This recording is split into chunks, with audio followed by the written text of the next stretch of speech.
Thank you. Thank you, everyone, and greetings from Ethiopian American Civic Council, along with Sanctions Kill Coalition. We have a groundbreaking and truly the first of its kind webinar prepared for you. We're joined by our Ethiopian American brothers and sisters. You'll get to hear from a group of profound academia, research, lawyer community, as well as the person who actually co-wrote the AGWA. They'll discuss about the devastating effect of sanctions on poor countries. And when it comes to sanctions and victims are all equal. Before we start, and so what we want to do here is take away how we can collectively fight off sanctions. Before we start, EACC would like to thank our Ethiopian American leader in San Francisco Bay Area, Mr. Alazar Abraham. And if he is here with us, and also Mrs. Agena Mariam and Hiwet Namariam, we want to thank you so much for initiating this project a couple of months ago with EACC. And if you're there, can you all please greet us? Go ahead, Ato Lazar, you can unmute. Hello, Asqual, and hello, everybody. It is such an honor to be here and participate in this panel. We highly appreciate and thank to Asqual that she worked day and night to organize this plan. And we really admire your dedication and commitment to unite all these community members to express their idea and share their knowledge, so our community be educated and be aware what's going on around the world and specifically in our region. Thank you very much for everything. Thank you, Ato Lazar, much appreciated. And I don't know if it's Agena Mariam is here. Also, she is one of the great leaders of Ethiopian American community in the San Francisco Bay Area. Are you there, Agena? Yes, she was in, but I think she has a little problem with the connection. Tsagari there. Okay, you can pass. Okay, we can bring her back later. So behind me, I have a picture that my husband did a couple of years ago that depicts sanction, and sanction, of course, always affects the poor, the children, and the mother becomes the final carrier of such burdens. So I will leave that as a background, as a reminder. And I do believe that we have Lawrence Freeman all the way from Addis Ababa. Mm-hmm. I think he may have returned, but he's going to report to us that there's no weapon of mass destruction. And oh, wait, I'm sorry. I think the new name is there's no chaos and destruction in Addis. Welcome. Pleasure to be with you. Are you still in Addis or are you back? No, we got back Saturday morning. We were there for about 14 days. And how was it? Well, as I've told many of the people I spoke to, as I was saying earlier, I did about 16 interviews and gave a lecture at Addis Ababa University. And for all of you who know Addis in Ethiopia, Addis was Addis. It was lively. Monday morning traffic jams, as you always have to work through, people at the coffee shops, construction going up on virtually every corner of new office buildings, new hotels. On Sunday, I went to Unity Park, passed by Unity Park, and mothers were there with their children playing in the park. So there was no fear, there was no hysteria, except coming from the US Embassy, because they would send out a tweet every morning telling everybody to leave and offering to either give them money or loan them money if they didn't have money for a ticket. So they were doing their best to create hysteria. And I brought that out in every interview I did, that this is psychological warfare. It's a form of warfare, in addition to the warfare on the battlefront. And I told people that there was no place I'd rather be than be in Addis defending the people of Ethiopia against this psychological warfare campaign. During the course of my stay with the Prime Minister Abiy at the front, cities were being liberated. We were watching TV when Lalibela was announced that it was liberated, which is very dear to my heart because I visited Lalibela in April and it was a great experience. And I would just add that one of the comments, of course, was translated for me, but that the Prime Minister Abiy made on the battlefield was winning this war is not our ultimate goal. Our ultimate goal is the elimination of poverty. And for me, that's a profound statement. And it's something that been working for the last 12 years with people in Ethiopia, is that we can eliminate poverty and hunger in Africa. And I also met with some people from the irrigation and development, and we were discussing the potential of yields and increase in arable land and irrigation and how we could make Ethiopia self-sufficient. So I had many discussions with people in diaspora, friends. I spoke to the government. I tried to encourage them to be more responsive and a more rapid response to the narrative that keeps coming out. I think we're a little bit behind what the Tplf is able to do and what the government of the US and the West is doing. And I think we could do better. The government could do better in responding. So those were several of my discussions as well. All in all, I had a great time, had my full complement of traditional Ethiopian food. And all is well in Addis. It may not be in Washington, but it is in Addis. That is fantastic. It's great to hear. Thank you for delivering the great news to the rest of the world. Today, your host is going to be Dr. Walansa Asrat, and then Dina Michael Asfa, and myself. With that, I will ask to the podium, Dr. Walansa Asrat. Hello, hi everyone. I'm so happy to be here with you guys today. I'm going to be introducing Diagon Yosef Teferi. Diagon Teferi is chairman of the Ethiopian American Civic Council and also a very successful business owner for over 40 years in Colorado.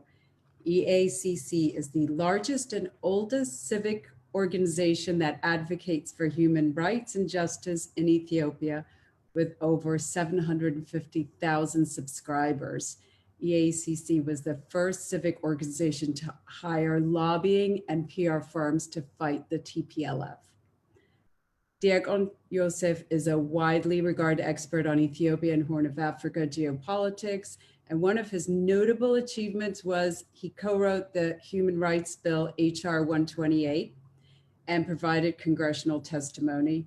HR 128 passed the US House of Representatives with a unanimous vote. The bill supported civil and religious liberties in Ethiopia and condemned the Tplf. He not only has compassion and love for Ethiopia, but also loves and mentors the diaspora community. As an ordained minister and spiritual leader at St. Mariam Ethiopian Orthodox Church, he's a proud father of 3 grown children and lives in Colorado with his beloved wife of 39 years. So please welcome Diagon Yosef Teferi. Hello, everyone. Thank you so much for joining us. Welcome. This is truly historic for us. As you all noted, that we now have been in existence for over 6 years. But this particular webinar really stands out as being a monumental stage for us. And here is why. The existential threat that's posed to Ethiopia is not something that we can be in an island on our own to fight. We really need to be more inclusive. We need to partner with the broad coalitions, and we need to use every available tools to make sure that our voice is heard. There's nothing like, and then it's, you know, for some of us who have lived here for many, many years, we are a very close community. We really cling on to each other, which is really a powerful virtue. But at the same time, in the sea of 300 million plus people, and you've seen and witnessed the deluge of misinformation by every major media, it is important that we broaden this cause to the larger community, the people who have experienced this, they've been leaders of conscience for many, many, many. We need to tap into that. And it's very difficult for our community to break out from our own niche and reach out. And I think we're extremely excited to have been joined by great people. Ann Garrison, phenomenal. I mean, she's just truly opened our eyes and felt that we need to be more intuitive and respond to the community at large. And so she became our bridge. I like to say the same to my good friend, Lawrence Freeman. He caught my attention 9 months ago when there was just an avalanche of demonization against Ethiopia. And to be honest with you, his was the first voice that I heard of reason. And I was just stunned that in fact there is somebody who speaks the truth, dare and have the courage to say it. And he's been with us. And I'm so glad Asqual and others who have arranged his trip to Ethiopia, and to, you heard him, not the world heard him. Once he got to Addis Ababa, and maybe we'll do another virtual just to share his full scale experience of what he witnessed in Ethiopia. So I just wanted to say EACC is proud to open up our community to the larger community, and such as the Sanctions Kill Coalition, because sanction is immoral.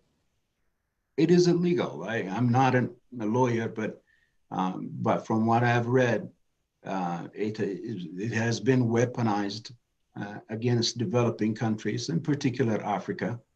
And therefore, there are people who have a better experience in dealing with this than us. And I think you're going to hear from a lot of them today. And also, I want to say this,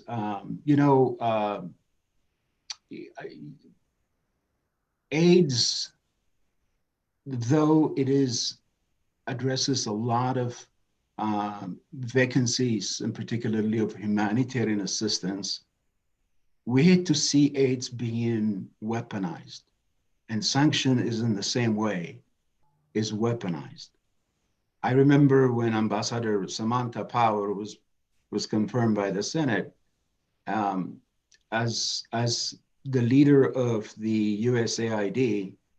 She said something to the effect that she will use all the power of USAID to combat and fight China. And obviously you can see from the statement like this, that in fact such programs are weaponized in such a way, it's fighting the fight that we don't even understand. So, for a country like Ethiopia, we're probably the most robbed, pillaged people in Africa. Some of you may not know, in fact, in my congressional testimony, I point out the Global Financial Integrity Report that dates up to 2012, that over $30 billion of Ethiopians' treasure has been looted out of the country. And these funds are deposited in foreign banks, which the United States well aware where they are. And AGOA with the $300 million a year in tax subsidies, if you actually put what we have been robbed, the Ethiopian people who are indebted to this money and still paying for this money, That is 30 folds of more money of our own if the United States would be willing to help us and recover those funds. You know, Tplf, and in the most organized way, that parallels a criminal organization known to mankind. If you combine all the monies and treasures that have been looted out of the rest of Africa, Tplf dwarfs the rest of them. They have 30 years to do this. No wonder, as a terrorist organization, that it is now using those funds to destabilize, demonize Ethiopia, to corrupt the media and maybe some politicians. Therefore, we have something that the world have never had before, which is a terrorist organization. Hello? That is truly the most. Hello? Hello? Yeah. Continue, Anne, can you kindly mute? And so what we have is not only that it is a terrorist organization, it is the wealthiest terrorist organization. No wonder we are being destabilized and demonized. And that money, which it belongs to the Ethiopian people, is now used as a war chest against it. And so with all the wrong things that have taken place this year, 2021 will remain as the year that Ethiopia fought half the world, led by the United States. It's a year that we will not forget, like we don't forget 1896 when we fought the Italians at the Battle of Adwa. We're not fighting Tplf as an entity. It's the Western powers, which had a long history with Africa,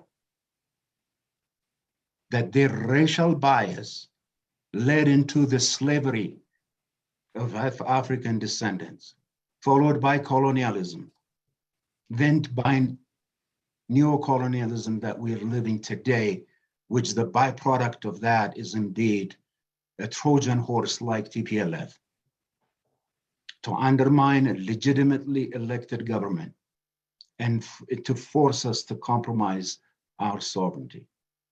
So with that, I want to say one last item that is honestly, Ethiopian American Civic Council have the responsibility, and we have to have a wherewithal that we have a dual interest. That is of that the United States, our adoptive country that allowed us to come and have an opportunity, and the motherland that we call Ethiopia.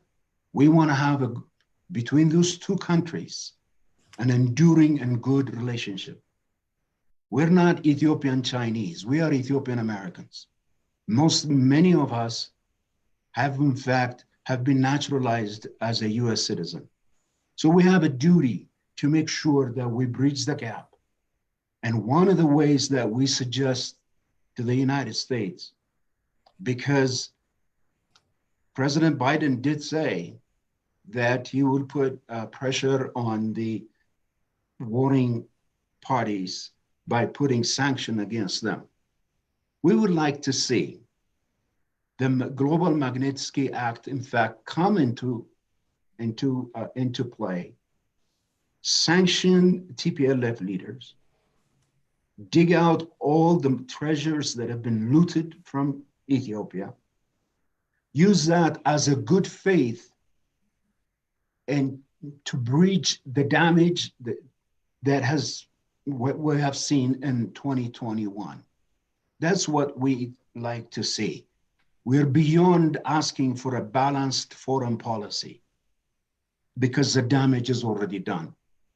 So I want to finally recognize some really good people, particularly the young.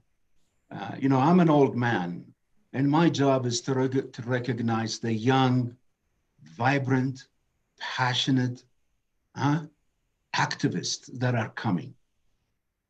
Those who are born in the last 30 years when Ethiopia as a country was not supposed to be viable under Tplf.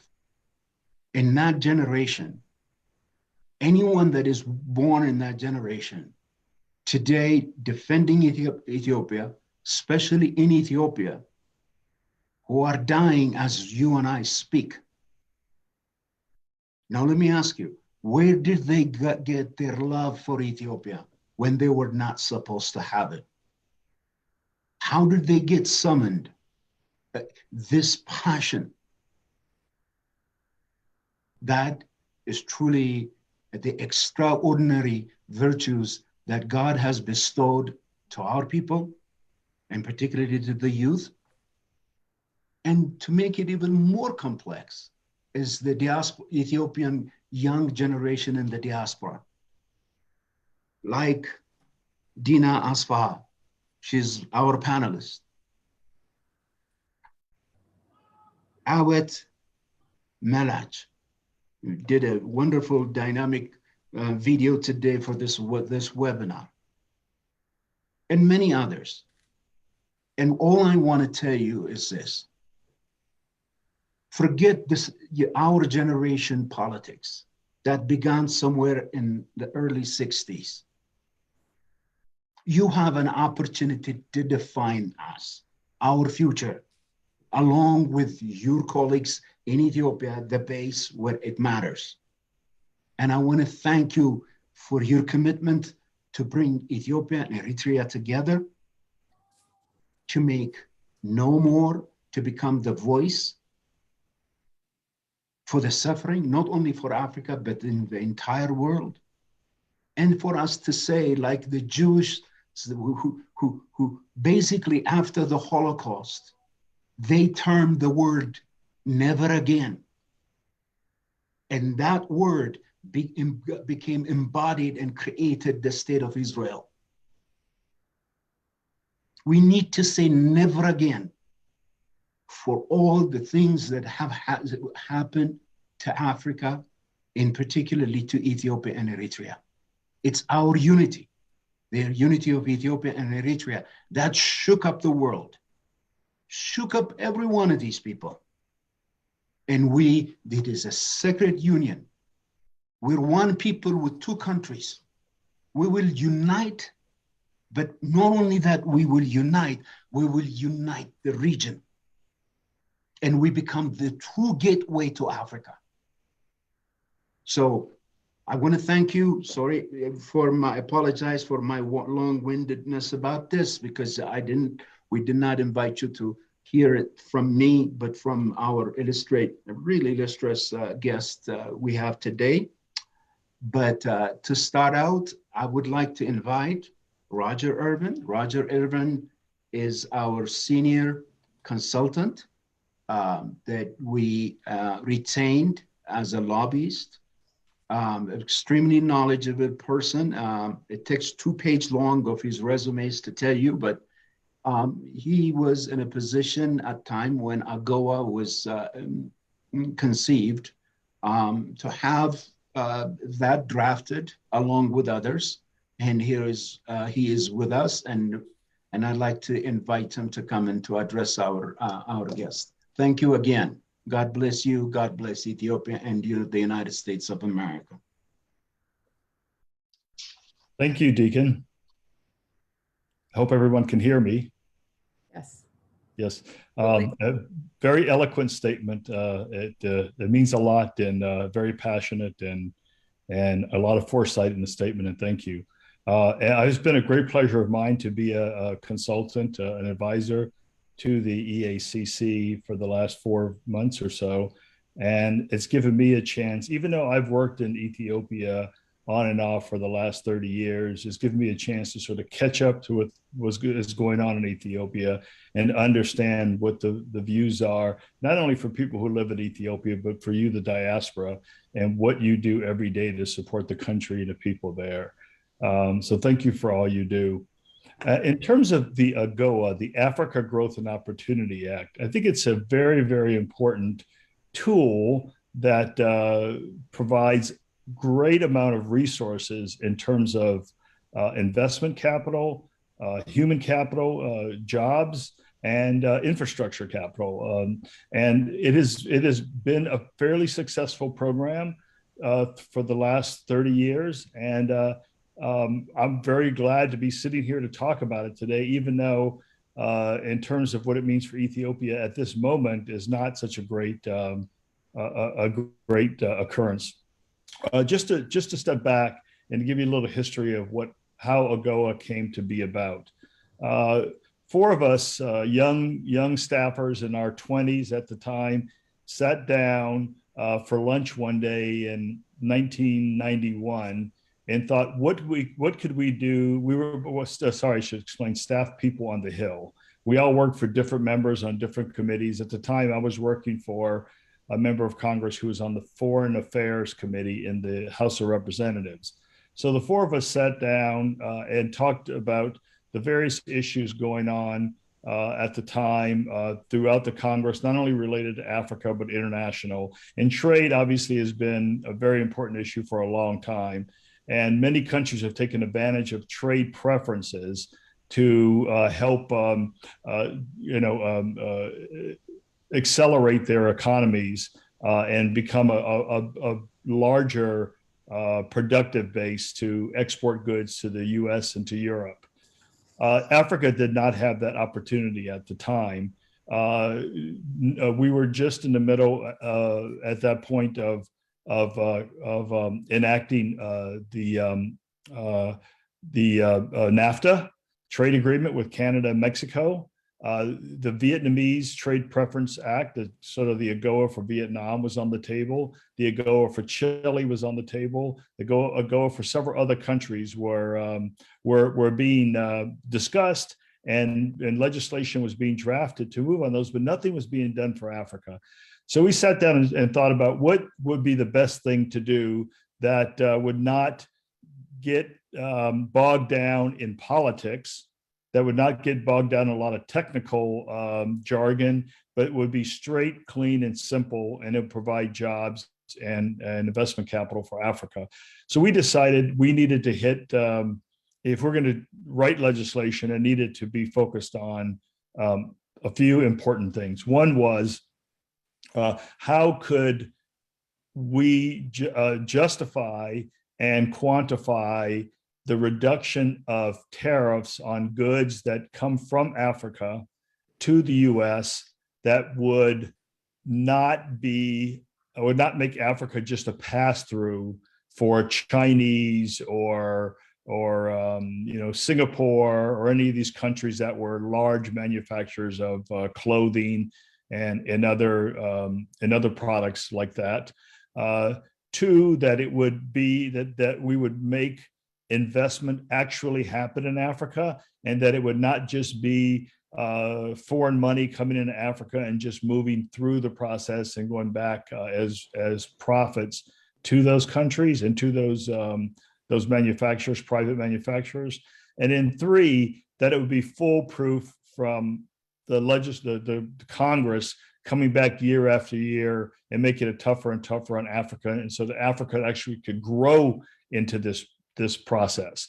And so the first idea was tariffs. How can we make tariffs foolproof on the continent, that production would actually have to exist, and that they would have enough capital to expand their economic base and then ship and sell products into the US. So we looked at everything that any country has done in the past and how they grew their manufacturing base. Most countries started with textiles, and textiles was always kind of the third rail back then in this country. So we had to tackle that first. We went and found the cotton manufacturers, all the textile mills in the Carolinas at the time. We talked to the Mauritians and the Chinese and others just to understand how they had been using other trade preferences to to spark investment on the continent. And we found that if in fact we created a very new way to provide zero tariffs for certain products in Africa, and we found a way to stop what would be called just money being used to just build a facility and then move it. So if a facility was built, it had to stay there, and the people had to be employed, and profit would have to go to the Africans. So we came up with all of these mechanisms, and it took us, unbelievably to say, it took 10 years to pass this bill. It was the year 2000, and we started in 1991. But we grew our base of support. If we were able to educate Africans so that they understood that this was to their advantage. They helped us design programs that would work. They found ways in which they could find their own capital to build manufacturing plants, so you wouldn't be relying on the Chinese or the Russians or anyone else. And we were eventually able to put together a very innovative piece of legislation that eventually passed in the year 2000. And since then, and at the time, I had actually moved to South Africa, and I was working for the U.S. government.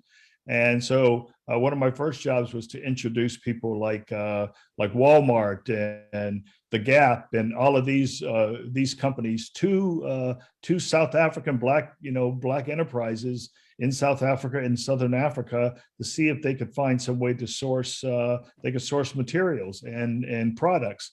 And it became a very, very it expanded very quickly in Southern Africa, and then it just moved all the way up the continent to Ethiopia. From what I understand right now, Ethiopia has about $300 million worth of revenue annually from AGOA tariff preferences, and a significant amount of investment capital is coming into the country, and it's employing hundreds of thousands of people. So that's what I would consider a success. Now, there's one sort of complication here that's been in the headlines quite a bit in the last few months, and that is the idea that because the Congress or the administration believes that there are human rights violations occurring in Ethiopia by the government, that there should be sanctions on AGOA. Well, number one, that part of the bill, we fought super hard to not have in the bill the way that it was usually put into legislation, because we didn't want it to be used as a political weapon against the countries where investment and jobs were occurring. However, every single foreign affairs, foreign aid bill that goes through the Congress has a human rights rider on it. So there always has to be some justification, human rights justification made every year for these kinds of bills, and the administration would have to investigate and then provide a waiver for a country, or just approve that there's no human rights violations occurring. Well, we all know that there has been a significant amount of propaganda about what the government and its allies have been doing or not doing on the ground there, but there was never really been proof that that was occurring. Although on the other side, we certainly know through many of the findings that have come up more recently and throughout the course of this campaign, that not only did the Tplf start the conflict, but in the communities that they entered and controlled for a while, that there were vast human rights violations. All those things are starting to come out now, and it justifies and it validates everything that the EACC and others have been saying for a long time. So the bottom line is that there is really no justification on the table for AGOA to be prohibited at this point, because for one reason, the administration has just come out and said that they're not going to nominate, they're not going to condone designating the Ethiopian government as gross human rights violators. So that's one. So the proof is through the government. Number two, most of the productivity that has been going on in the country has been legal. So there's no legal reason that the Ethiopians have been cheating. And number three is, while this conflict is going on, Ethiopia has been benefiting, across the country has been benefiting from the AGOA preferences. And while agriculture is down and other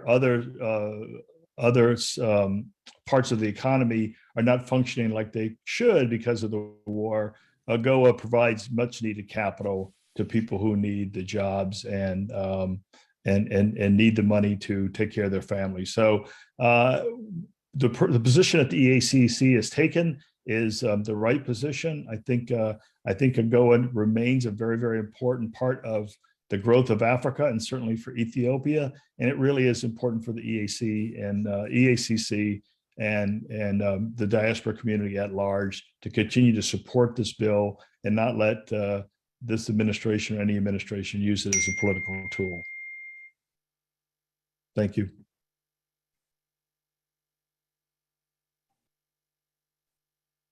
Okay, thank you very much, Roger. So insightful, and we're so honored to have you here.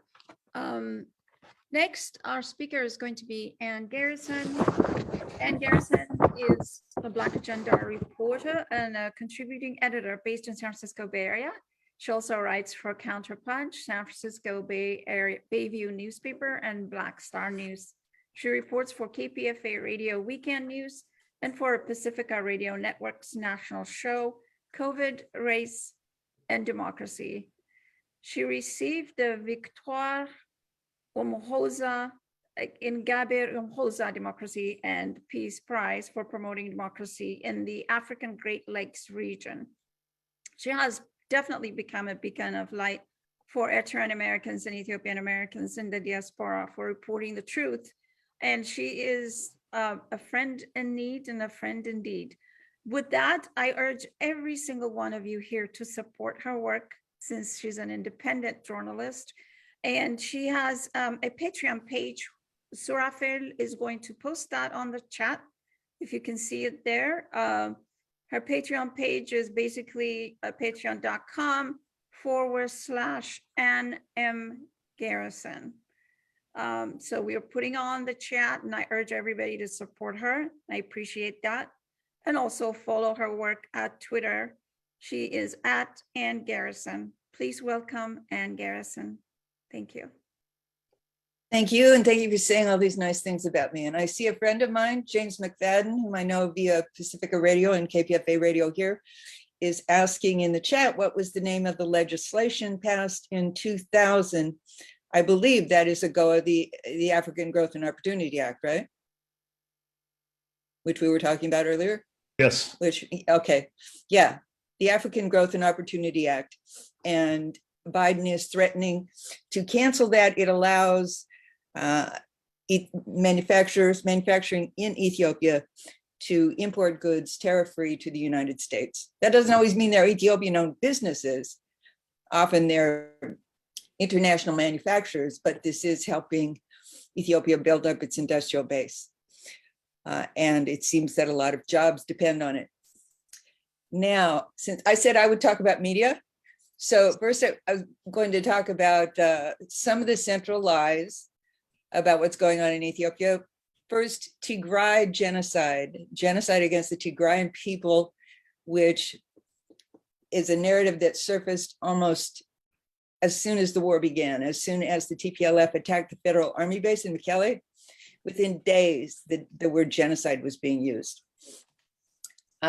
First of all, the word genocide is now so overused that it lacks impact. I tend to use the word massacres and sometimes ethnically motivated massacres, which actually has more impact, I think, than the word genocide at this point. The word genocide is used because in international law, it is supposed to trigger a military response. According to international law, the UN Security Council is supposed to meet and passed a resolution to create a multilateral force to intervene to stop genocide. Of course, the UN Security Council, as it is now, is not going to do that. Russia and China will block it. But the United States keeps talking about Tigray genocide and talking about designating what's going on in Ethiopia as genocide, because they could then use international law as an excuse and say, this is genocide. And because the UN Security Council will not act, we're going to act. So this is a big lie, and that's the motivation behind it. And I think the word is overused anyway at this point. And John Philpot and I have talked about that a number of times, and he may mention it in his remarks. Another big lie has been that the TPLF are on the road to Addis and the city may fall. We heard that over and over again for probably a month. And until it became obviously not true when the Ethiopian army retook several key towns, Dessie and Kambosha, and possibly Lalibela. I'm not sure about Lalibela because right now, Al Jazeera, The Guardian, Reuters, Yahoo News, and the South China Morning Post, AFP, and the BBC are all reporting that the TPLF has retaken Lalibela. We don't know yet whether or not this is more propaganda. But in any case, the TPLF are not at Addis's doorstep, and this seemed to have been used. This particular propaganda was trying to scare people into fleeing Addis, including Lawrence Freeman, who refused to be scared, as most of the residents of the city did, so far as I understand. Another is, there is no military solution. You keep hearing this over and over. So-and-so said there's no military solution. Samantha Power, Antony Blinken, Brad Sherman, et cetera. There's no military solution. Well, for one, since when is it news that some politician said blah, blah, blah? But what this means, of course, is that Blinken Power, probably Susan Rice in the background, are determined that the US continue to dominate Ethiopia and the Horn, and no military solution sounds good, and unconditional surrender, which is a real demand, may sound good if you don't stop and think about it. Now, Brad Sherman, the House rep from the 30th District of California, whom everyone knows has been very, very aggressive, even wants to block the ports on the Red Sea, the Eritrean ports on the Red Sea, which could create a logjam that would make the boat that got stuck in the Suez Canal last year look like a picnic, given that the US, France, and China all have military bases there in Djibouti. Anyway, Brad Sherman is essentially a lobbyist for Lockheed Martin. He was preceded by Adam Schiff, who was also and still is a lobbyist for Lockheed Martin and the military industrial complex. So it's important to understand that this is structural. The propaganda that you hear from Brad Sherman and a whole lot of the rest of it, he is just a particularly vocal lobbyist. This is structural because he represents the military industrial complex, which wants to start US wars wherever it can. In fact, the military industrial complex, military weapons manufacturers spend more money on lobbyists in Washington, DC than they spend on political campaigns, and they spend generously on political campaigns. That means there are lobbyists who wake up every morning in Washington, DC, get on the phone and lobby for war. And they're always looking, Lockheed Martin is always looking for another excuse to manufacture cruise missiles. The US dropped so many cruise missiles on Syria that Lockheed Martin had to go into emergency production. So this is structural. The military industrial complex is a structural motivation in American political life. Noam Chomsky and Ed Herman wrote in their classic book, Manufacturing Consent, that the weapons manufacturers have placed facilities, manufacturing facilities, in every state in the union so that they have a constituency in every single state in the union. So that's formidable, it's structural, but it's best to admit what we're up against. Now, the other structural thing behind this and behind all the media lies is that the government represents corporations and oligarchs, not people. So it's going to represent whatever corporations conceive as their interests. At this point, and I'm constantly thinking about this, but at this point, I think that the military industrial motivation may even be in the lead, because I think US corporations, for example, will go back into Afghanistan, even though US troops have departed. And I believe what Julian Assange said about the Afghanistan war, that it was a way of laundering money into the hands of global weapons manufacturers and a transnational security elite. But whichever is in the lead, these two motivations, corporate and military profit, drive US foreign policy. And I'm not someone who's so extreme that I'm opposed to small business or any sort of business that is not feeding at the public trough and stealing national resources from making a profit. I would say I'm a socialist insofar as I think that natural resources like energy resources, oil and gas and whatever else, mineral resources, the hydroelectric power in Ethiopia should be national resources. And a lot of global corporations do not. Okay, so that's structural again. And the media is owned by corporations and oligarchs. And even state media here like NPR depend on corporate advertising and are therefore essentially corporate owned. So this is structural. I know it's daunting to challenge the very structure of American society, but I think it's important to start by understanding that this aggression towards Ethiopia, Eritrea, and the Horn, the whole continent of Africa, is structural. And that it's happening because these are the people, corporate interests, including, the mega corporations that include military industrial interests, own the media. Okay, now about the activism around the media. I was at a demonstration in San Francisco recently, and the main theme of that demonstration was criticizing CNN. There were a lot of signs and a lot of chants of CNN, fake news, CNN, fake news. And when they asked me to say a few words, I suggested another chant, which was CNN, turn it off. CNN, turn it off. CNN is dying because, as is the rest of cable news, because young people prefer web-based media, often web-based media on demand. So its audience is slowly going to fade away. Now, instead of putting so much energy into chanting that CNN is fake news and demonstrating outside CNN, I think that's fine.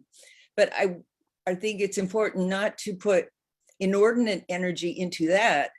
So at the next demonstration, you might consider chanting, after CNN fake news, CNN turn it off.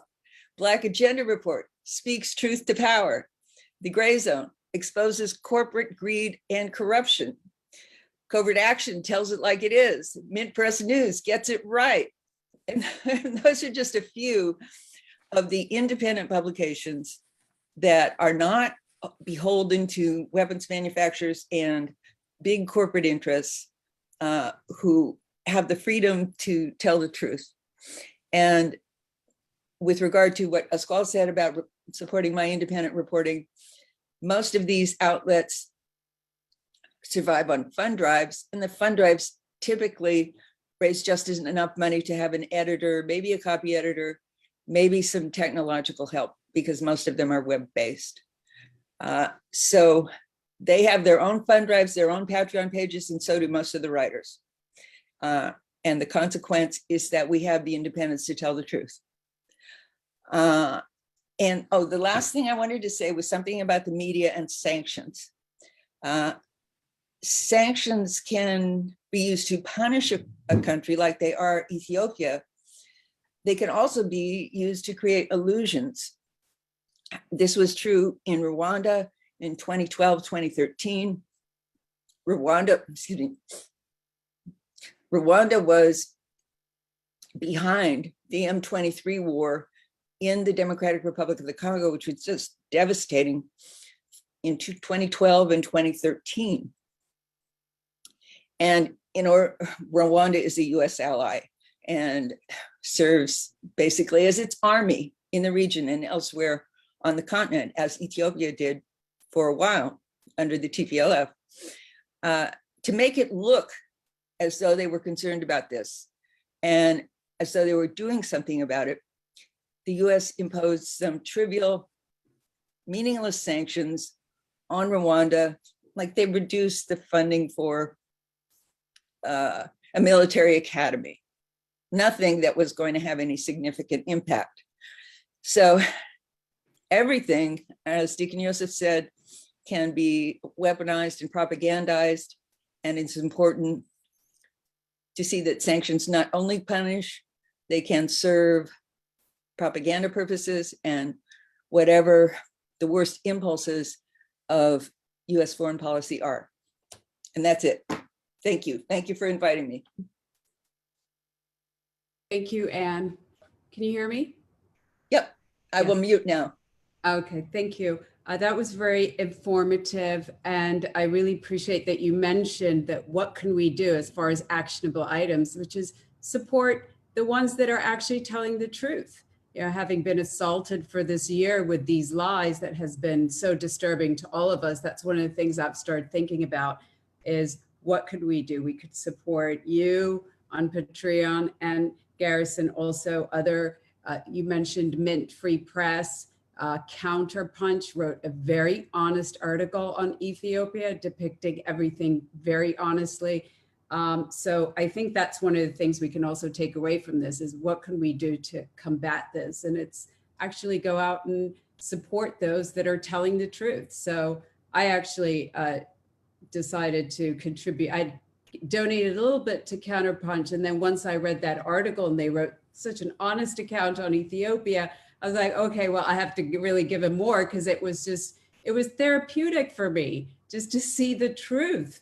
And so I give people credit for that. And I guess we now have to pay for the truth because otherwise we'll be assaulted by this. So now I'm going to introduce John Philpot, who is a Canadian criminal defense attorney and expert in international criminal law. He has 35 years of experience as a lawyer, activist, and speaker in the international peace movement in Canada, Latin America, Africa, and Middle East, and Asia. He's a member of the coordinating committee of the coalition BDS Quebec. He recently joined the board of Just Peace Advocates, and John is also president of the Rwandan Political Prisoner Support Network. He's a former judge at Kuala Lumpur War Crimes Tribunal in 2019, and he was an observer of the International Trial Watch Catalan referendum case in Madrid. He's advised governments and NGOs on international criminal law and acted as a judge at the Kuala Lumpur War Crimes Tribunal. Please welcome John Philpot. So I'm not muted, eh? Very good. Well, the first thing I'd like to say is I'm speaking today on behalf of Sanctions Kill, which is an umbrella organization in the US and Canada who is dedicated to fighting sanctions. And I have a copy of our sanctions report, which I'll refer to you in a minute or two.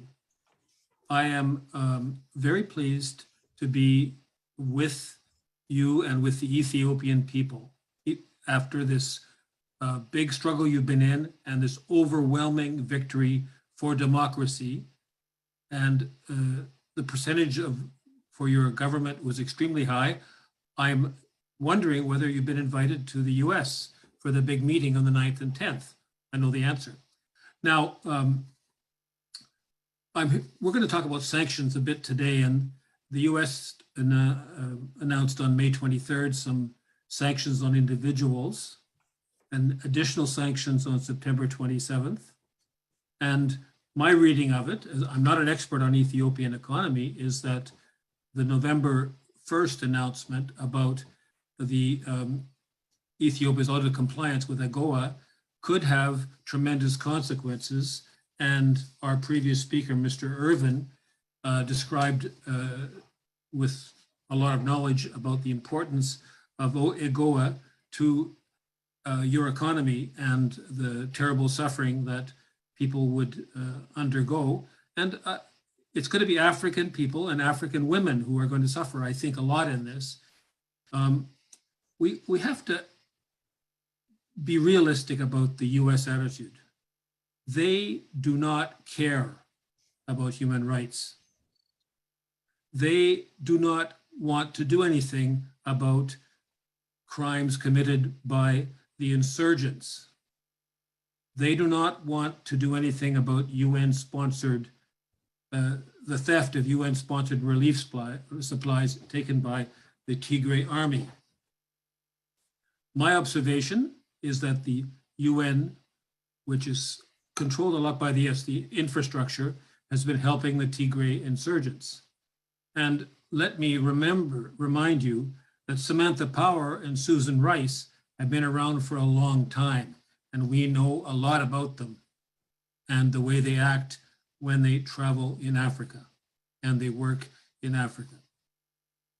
Our experiences, myself as an observer and my work in international courts, is the US wishes to break up viable countries which they cannot control.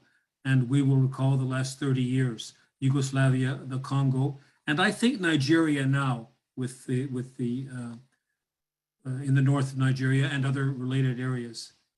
Sanctions are a form of war. It's not human rights. Our organization is called Sanctions Kill. We don't like to talk about killing, but we must. It serves to weaken countries.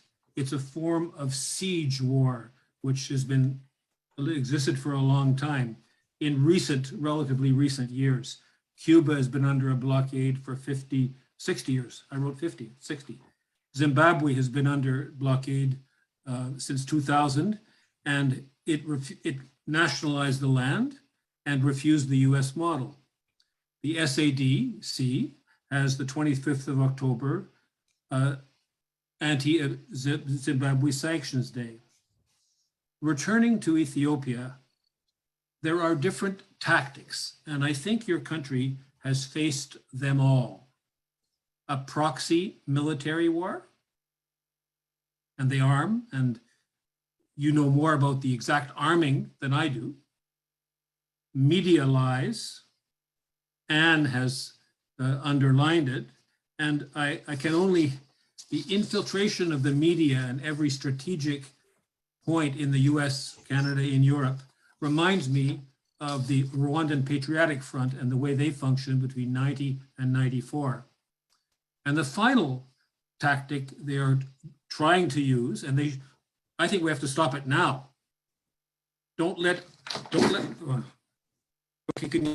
I knocked my mic off. Can you hear me? Can you hear me? Yes. Yeah, sorry about that. Sanctions are, we have to stop them now. And we wrote a report to the Biden government, which is called "We Don't Deserve This," about sanctions. And it is available. You have it, and it can be, you can have it on your internet from us. It's also on the Sanctions Kill website. And we talk about Cuba, Venezuela, Iran, Zimbabwe, Nicaragua, Syria, and Lebanon is suffering also, North Korea. They wreak death and destruction We do not want that to happen to your country.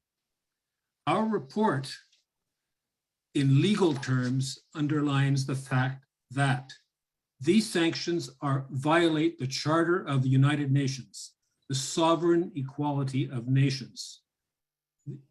And a country like the US or Europe cannot intervene in your internal affairs to try and impose a change of government, a change in policy. That is illegal. And last December, the US General Assembly voted in Resolution 75181, rejecting, in a resolution on human rights and unilateral coercive measures, they voted by 70% against them. So the world is against sanctions. It's stronger and stronger. The world is talking about unilateral coercive measures. I was in Niger in October at a conference. This is a common theme, and we are all aware of it. It's a crime. It can be a crime against humanity when there is extensive suffering. Now, you are aware of the geopolitical issues, your desire for electricity, and the lack of political will to negotiate with Egypt about the Nile, which certainly can be resolved. That's my understanding. The US does not want Africa to be strong and sovereign and to negotiate with Russia, with China, with the US, with Europe. They do not want that. I want to refer very briefly to this question of negotiations. One of the previous speakers. Negotiations are a tactic used by the party which is scared. So my strong belief is that there should be no negotiations and that victory is the only solution and the only reasonable aim. People in the battlefield can decide. I can't decide, but that's my instinct about this. Sanctions Kill is supporting your struggle. And we are having a webinar on the 23rd of January about resistance to sanctions. Countries have very interesting ways of going around sanctions, and that's maybe what your country will have to face. Not industrialization, dealing with other countries and not depending only on the West, distributing food. Governments have a lot of power to try and get by sanctions. Zimbabwe has worked very hard on it. I just want to also refer to the media.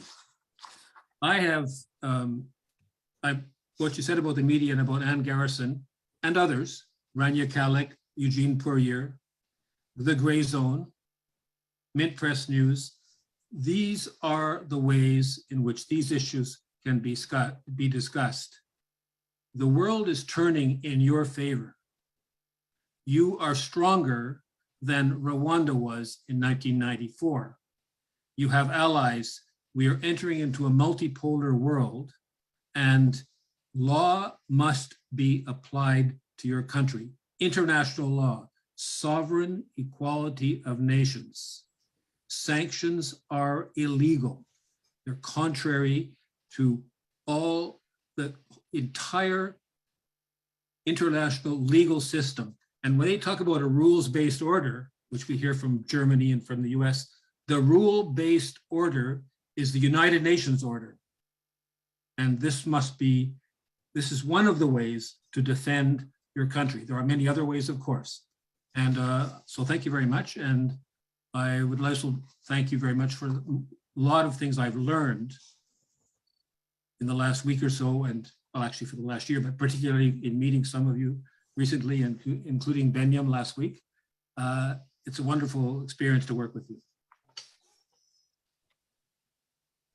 Thank you so much. All right. Well, thank you so much, John, for bringing your legal expertise and your advocacy to this very urgent topic and discussion today.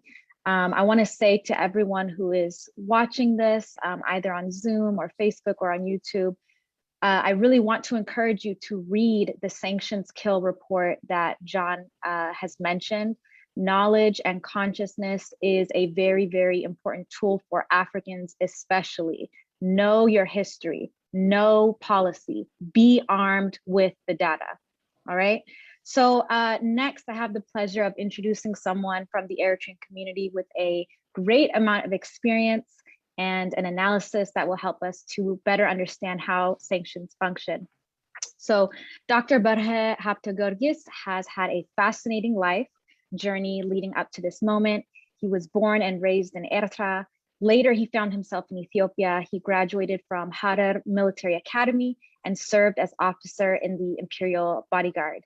Dr. Barhe then graduated from Addis Ababa University and American universities upon his arrival to the United States. He has worked as a management expert and corporation manager in Ethiopia for the Secretary General of Ethiopian Chamber of Commerce.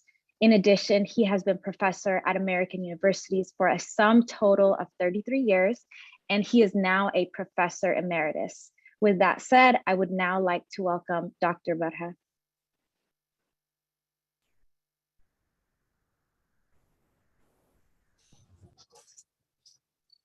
I just got a message, he's out. He's on my phone, he said he's out. Oh no. Okay, well, let's see if we can do some troubleshooting. Yeah, he was just in a few minutes ago. I'm not sure. So Dina, if you want to work that on the background.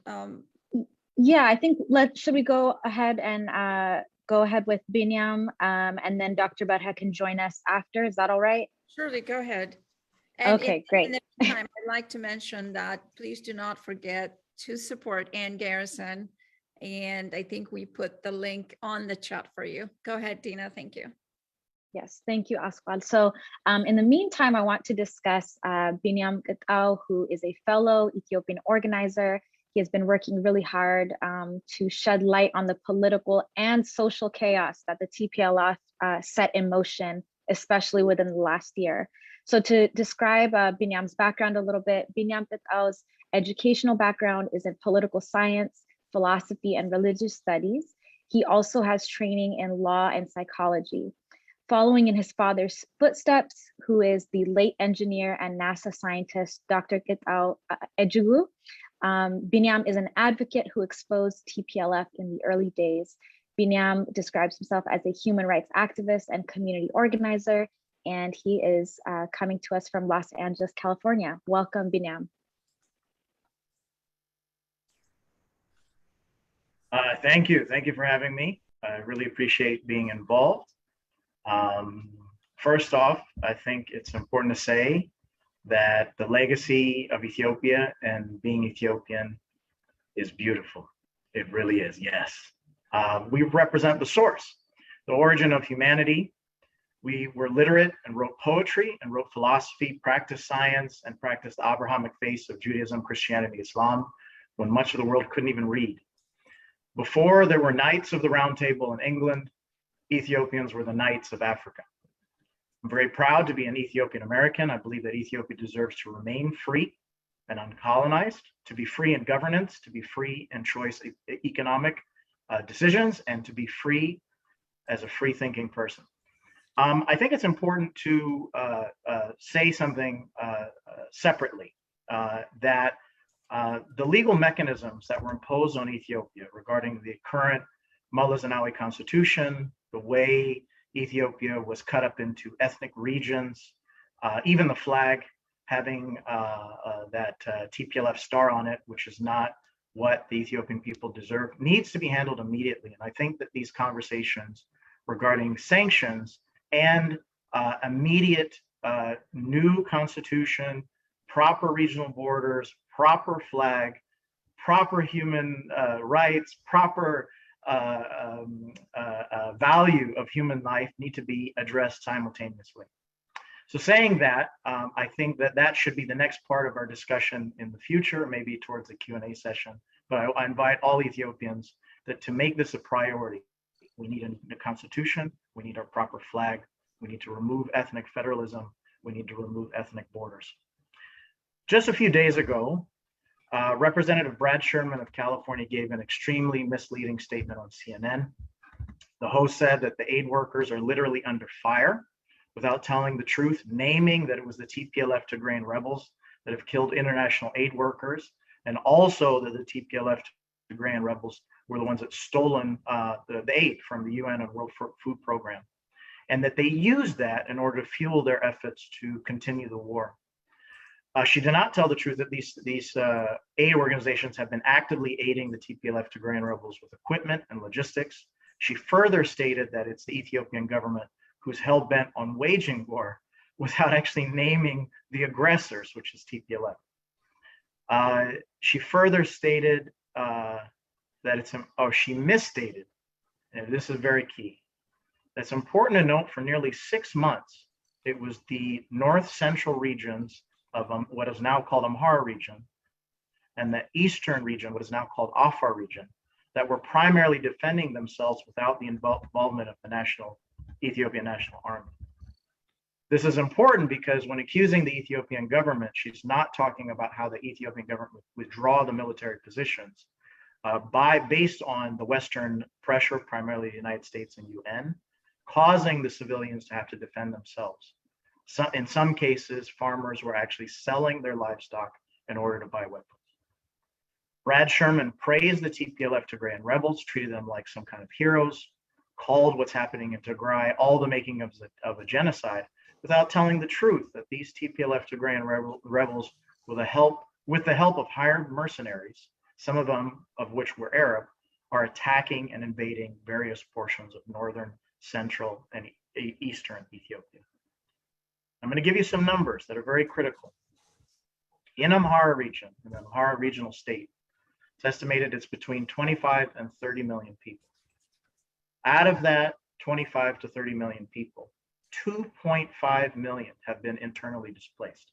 That's 10% of the population have been internally displaced, meaning that they've been ripped out of their homes, lost their properties, have nowhere to go, and have no means to support themselves as a result of this TPLF invasion. Also, consequently, in Afar region, Afar regional state, roughly 400,000 people have been internally displaced. That's 20% of the region's population. Now imagine a state here in the United States, California, saying Northern California had 20% of its population internally displaced, and Southern California had 10% internally displaced. That would be definitely a crisis. Now, what I'm going to do is I'm going to share with you some images to make you kind of see visibly the kind of the devastation and some of the misinformation that's been happening. Just give me just a second so I can bring those up. Thank you. I'm going to share my screen.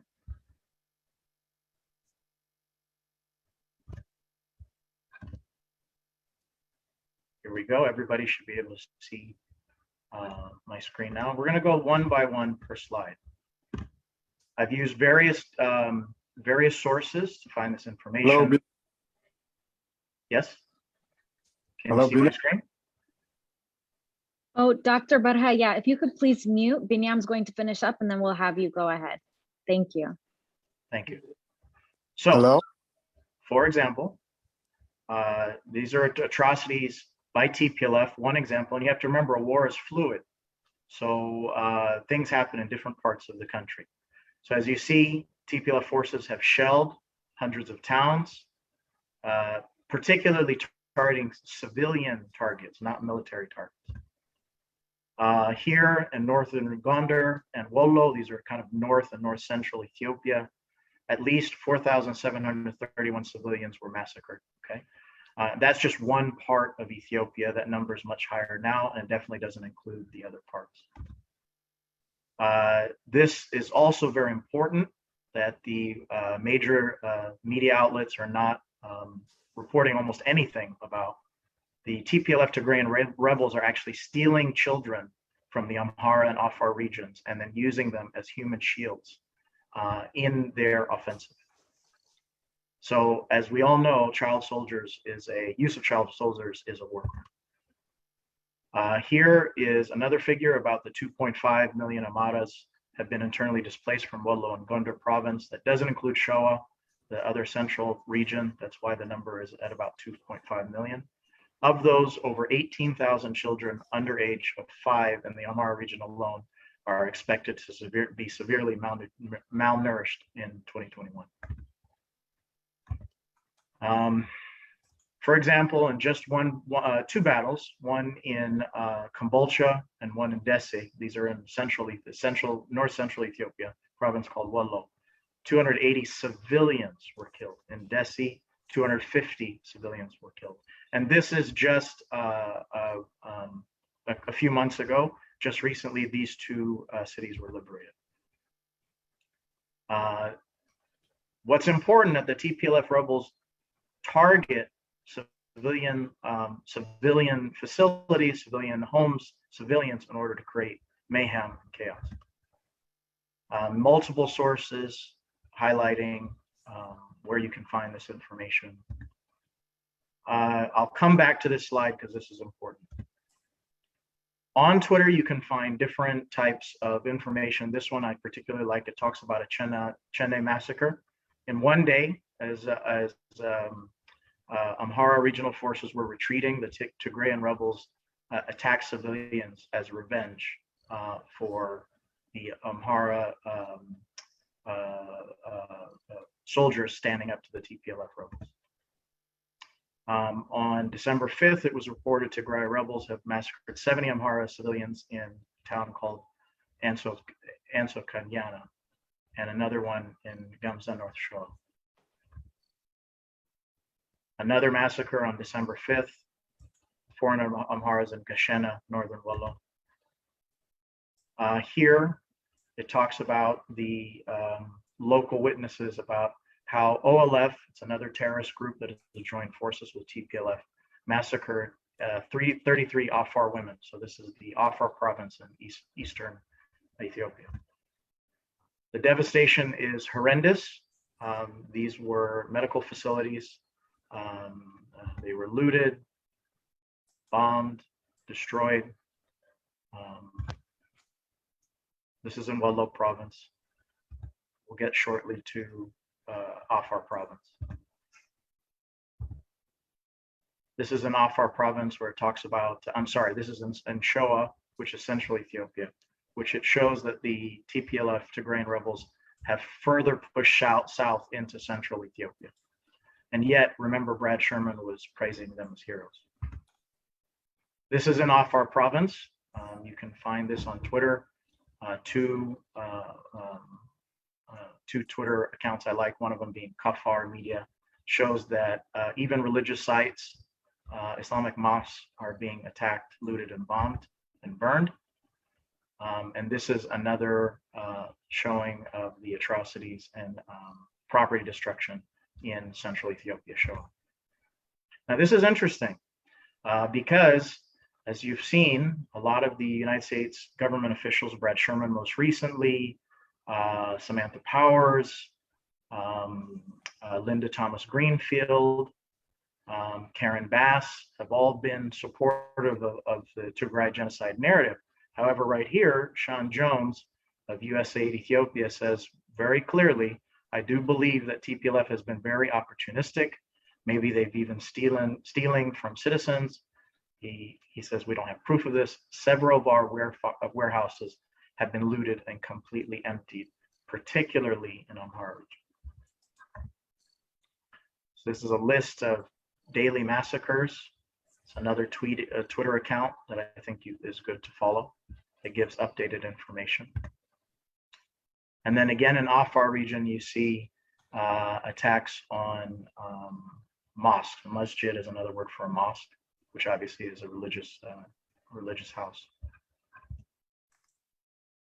Now, what's been happening is more and more we've been able to get access to interviews. And this Desi resident, and Desi was just recently liberated from the TPLF Tigrayan rebels, he said that the UN has been feeding them. They use the UN vehicles to transport their soldiers, even to the extent of going into the UN offices. So this is very important. This says that there are entities like the UN, like the United States government, that we can't trust. that are involved in the mayhem and chaos in Ethiopia. This is more mayhem and destruction in north central Ethiopia. This particular one is of university facilities located in South Wollo zone of Amhara region. Wollo University's president, Dr. Mangasha Ayene, and he shows parts of the destruction. Now it's interesting. A few articles are starting to come out. This was very disturbing. It says UN halts food aid in Ethiopia's Kombolcha and Dessie after looting. Now, again, like the CNN report that Brad Sherman was involved with, they talk about the looting and the destruction of someone. And that's the reason why there needs to be intervention. But they never, ever name the aggressors, except little small snippets where they make it a bit vague. This is as a result of the Tplf Tigrayan rebels looting the food aid, and then the World Food Program leaving, instead of to help the Amhara and Afar civilians, they leave after the Tigray rebels retreat. So I wanted to go back to one more image that was important, right here. Now, this is a map we'll come back to in a second. So traditionally, up until 1991, this was the Ethiopian map.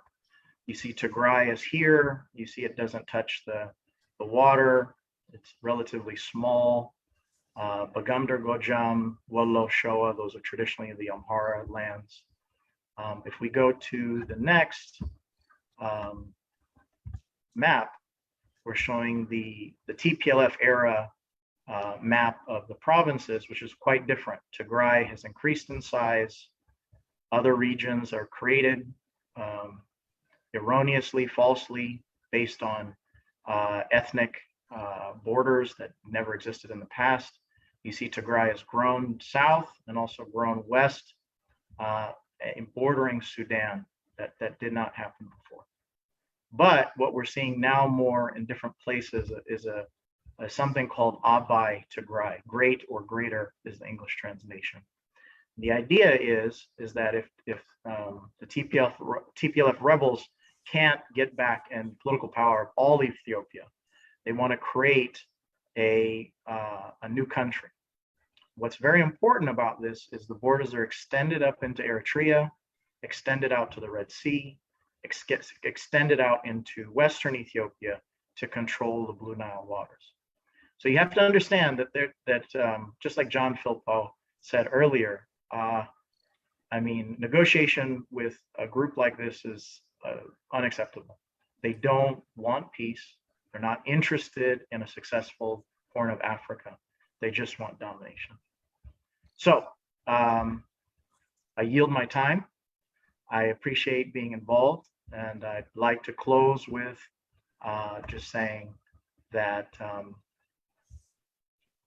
I appreciate that I could be involved in this discussion, and I think the next steps of the discussion is that not only do we need to fight against state sanctions, is that we need to also talk about changing of the Constitution and the legal mechanisms that allowed Tplf in order to gain power over the last 30 years, and as well as do the damage that they've done at this time in history. Thank you. Thank you, Binyam. So with that, I want to take us back to, thank you for giving us that focused discussion about Ethiopia, the atrocities that are happening right now. I want to take us back to our discussion on sanctions. And at this point, after having introduced Dr. Barha earlier, I want to invite Dr. Barha to discuss what he calls sanctions as an act of war. Thank you, Dr. Barha. Thank you. Can you hear me? Yes. Can you hear me? Yes. Yes. Yes. Okay. Can you see me? It's Yes. a little Okay. Okay. I had such a difficult time, trying to connect. Anyway, I'm glad it's over now. I missed some of the presentations, ahead of me, so I might be running the risk of repeating some points, and I apologize for that. But I would like to go ahead right to the main themes, of my presentation, and that is the main title of today's discussion was Sanctions Kill. And I want to add a couple of words or statements to that. And I want to say sanctions do kill for sure, but they could also be suicidal to the perpetrators. Whoever is using sanctions, it's like using a gun. That gun can be turned against the user also. So it depends on how people confront it. So far, it has been mighty powers against midgets, all over, who have no military, who have no stable government. All they have was or is resources and probably some interesting location that other big powers in Europe and the Western world, buy or want to have. And they fall victims. And one way of exploiting the situation is to create dissent inside the countries. And so you use one group versus another. That's the main weapon. And they use three different approaches. One, demonize, isolate, and then eliminate leaders. They do that. They invade countries. And the other method is use sanctions. So sanction is a tool of war. It's a means of conducting war. It's war by other means. Reversing the Clausian, saying which states that war is an extension of politics. And I want to say sanctions are extensions of war. So it's war actually. And what we have to understand is there are certain geopolitical and international, relations situations, mostly economic and political in nature, that big powers are trying to use in order to exploit or to pursue their own interests. And what's happening now is the United States and China are in such a situation where there is a change in the supremacy of leadership of the world as a big power. China is emerging to be the number one, fast, approaching. And usually, these kinds of situations don't happen without wars. Of course, nowadays we have thermonuclear situations and we cannot have thermonuclear wars. They will destroy each other. So what do? They play this game with the client nations, with the client states, especially resource-rich countries like African countries, and Europeans declining in their economic prowess, very, very fast. So what do? They try to exploit African resources, they give them independence, but at the same time, they keep on exploiting their resources. So Africans are neo-colonies, nothing else. And what's happening in this world now is there is some change taking place now. It started happening in a small place on the western Red Sea coastline of southern Red Sea coastline of Eritrea. And Eritrea became a defiant nation and challenged the world, the big nations of the world, the Soviet Union at one time, the United States and the Western allies, at another time, and came out victorious through resilience, hard work, and sacrifice. And this has now started moving in. New ideas usually start in very small place, and then they keep on growing and growing and growing, and then they engulf everybody. And that's what's taking place now. There's a change taking place in Africa. We started in Eritrea, it's expanded to Ethiopia, spread to Ethiopia, and probably Somalia may be in the group, and other countries. No more, for example, the slogan is now being upheld as the standard slogan of African nations and African people, for that matter. And so what's going on now is very serious condition of military confrontation. So war is actually taking place. But they use client states. They use division within those countries, within those areas, those societies. And that's exactly what they are using. They are using the Tigray People's Liberation Front in the name of the Tigray people, poor people, to be used in the war against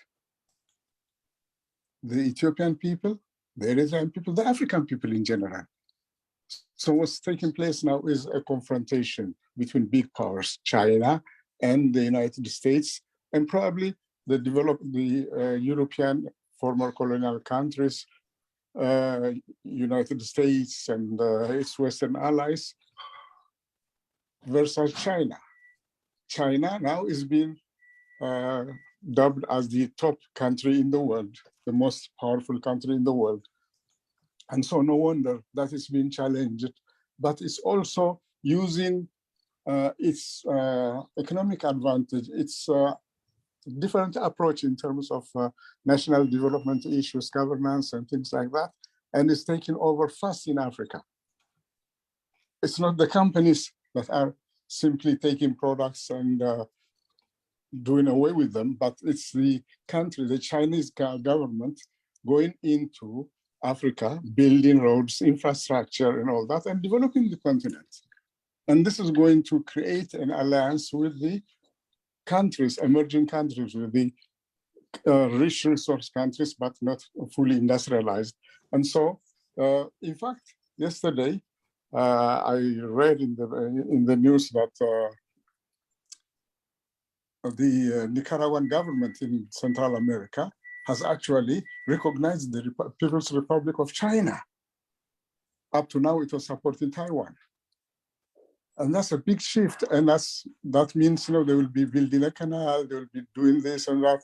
And the shift in power is going to take place even that far in the doorsteps of the United States. So in Africa, where we have the Red Sea, where we have a huge continent rich in land and agricultural resources, and where food resources are going to be extremely, extremely scarce and important because of the increased population in the world, Africa is going to be very dominant, and China is helping in doing that.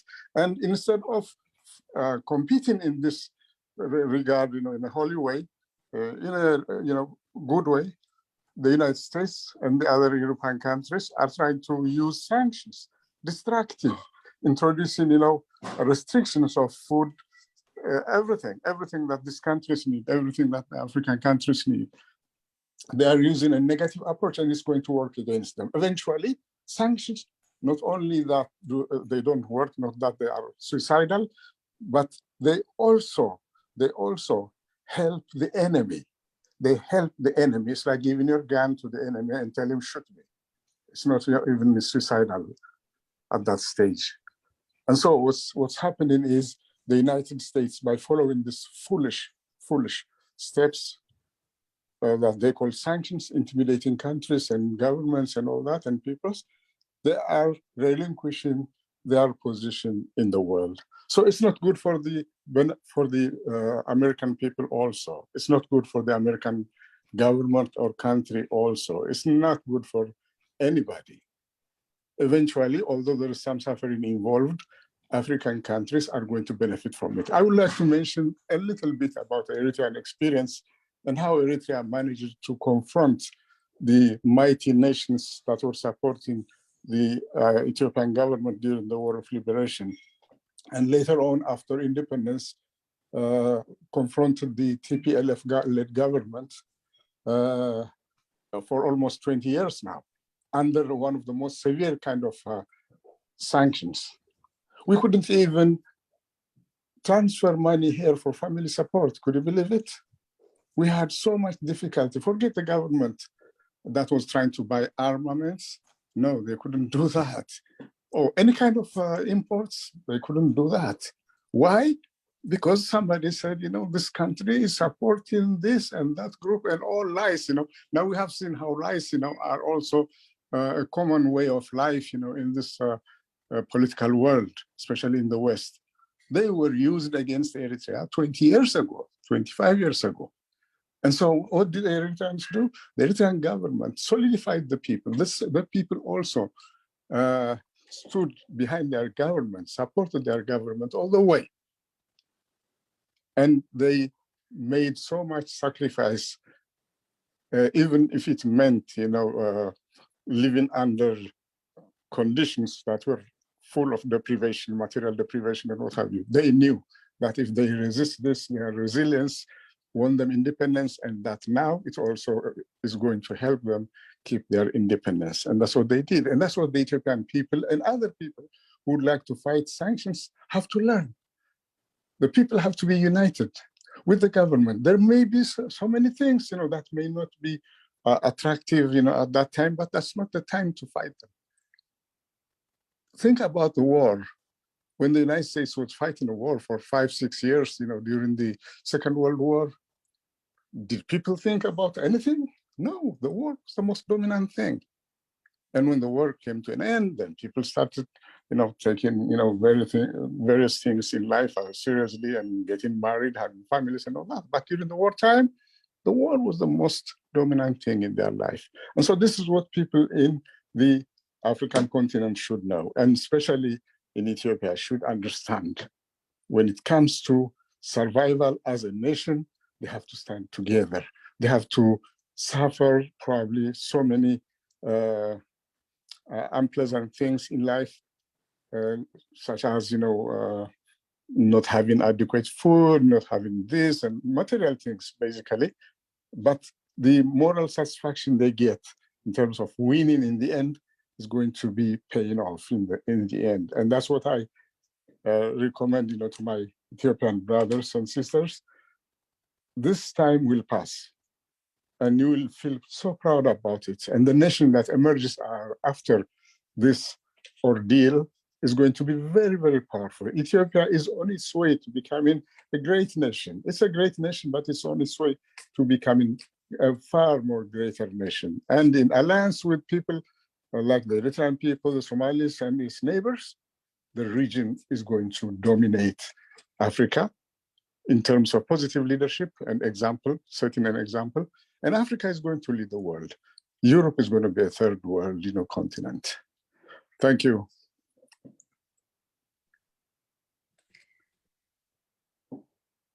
Well, thank you so much, Dr. Berhe. Just a wealth of experience. And I spoke to you a little bit last week, and I was just engulfed and really, truly inspirational. And thank you for being the panelist today. And we look forward to doing more projects with you in the near future.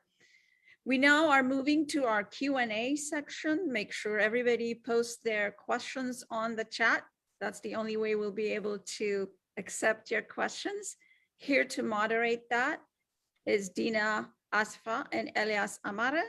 And before they moderate the Q&A, they're going to go ahead and say a few words.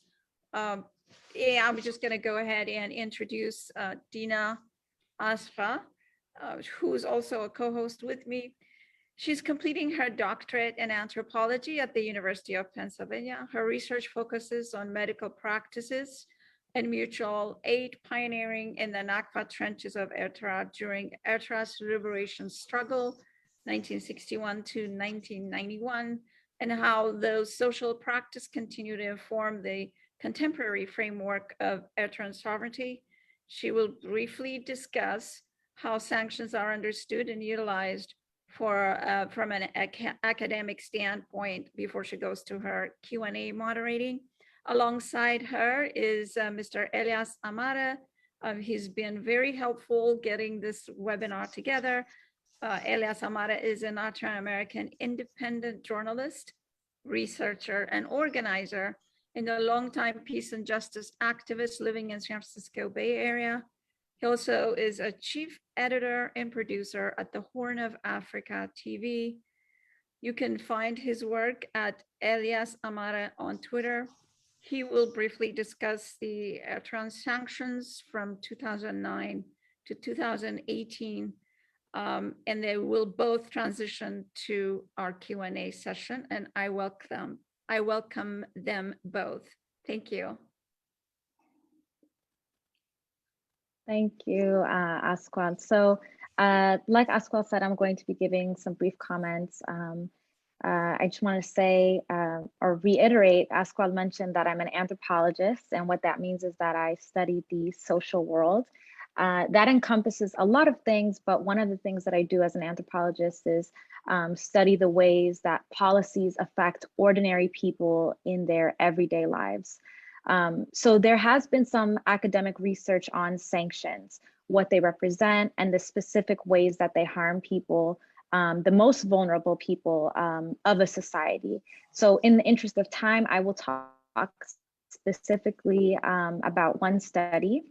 A political scientist by the name of Joy Gordon wrote a book so perfectly named Invisible War, which is about sanctions on and in Iraq. She exposes sanctions as a form of global governance. What does that mean? Global governance is essentially a way to control and punish different countries when they do not make political and economic decisions according to major world powers' interests. In recent history, all the evidence, all the history shows that the country leading sanctions negotiations and doing the sanctioning has often been the United States. So reading Joy Gordon's case study about Iraq is really useful in how and allowing us to understand, well, what do sanctions being levied on Ethiopia, what is the reason for it? So I can identify maybe two big reasons. The first reason has to do with the Grand Ethiopian Renaissance Dam and the US's desire to manage Egypt-Ethiopia relations so that it can secure the US's influence over the flow of resources in the Northeast region of Africa. The second major reason that I can identify is the recent peace negotiations between Ertra, Ethiopia, and Somalia. Somalia is currently in the process of nation building after much internal conflict, which we know, many of us know who have been following the news these last couple of decades, and especially recently, they were TPLF provoked wars.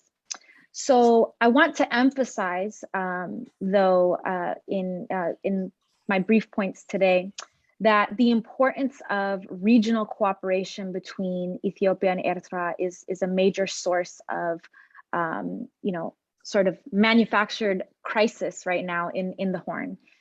Ertra is a politically independent African country. It borders the Red Sea.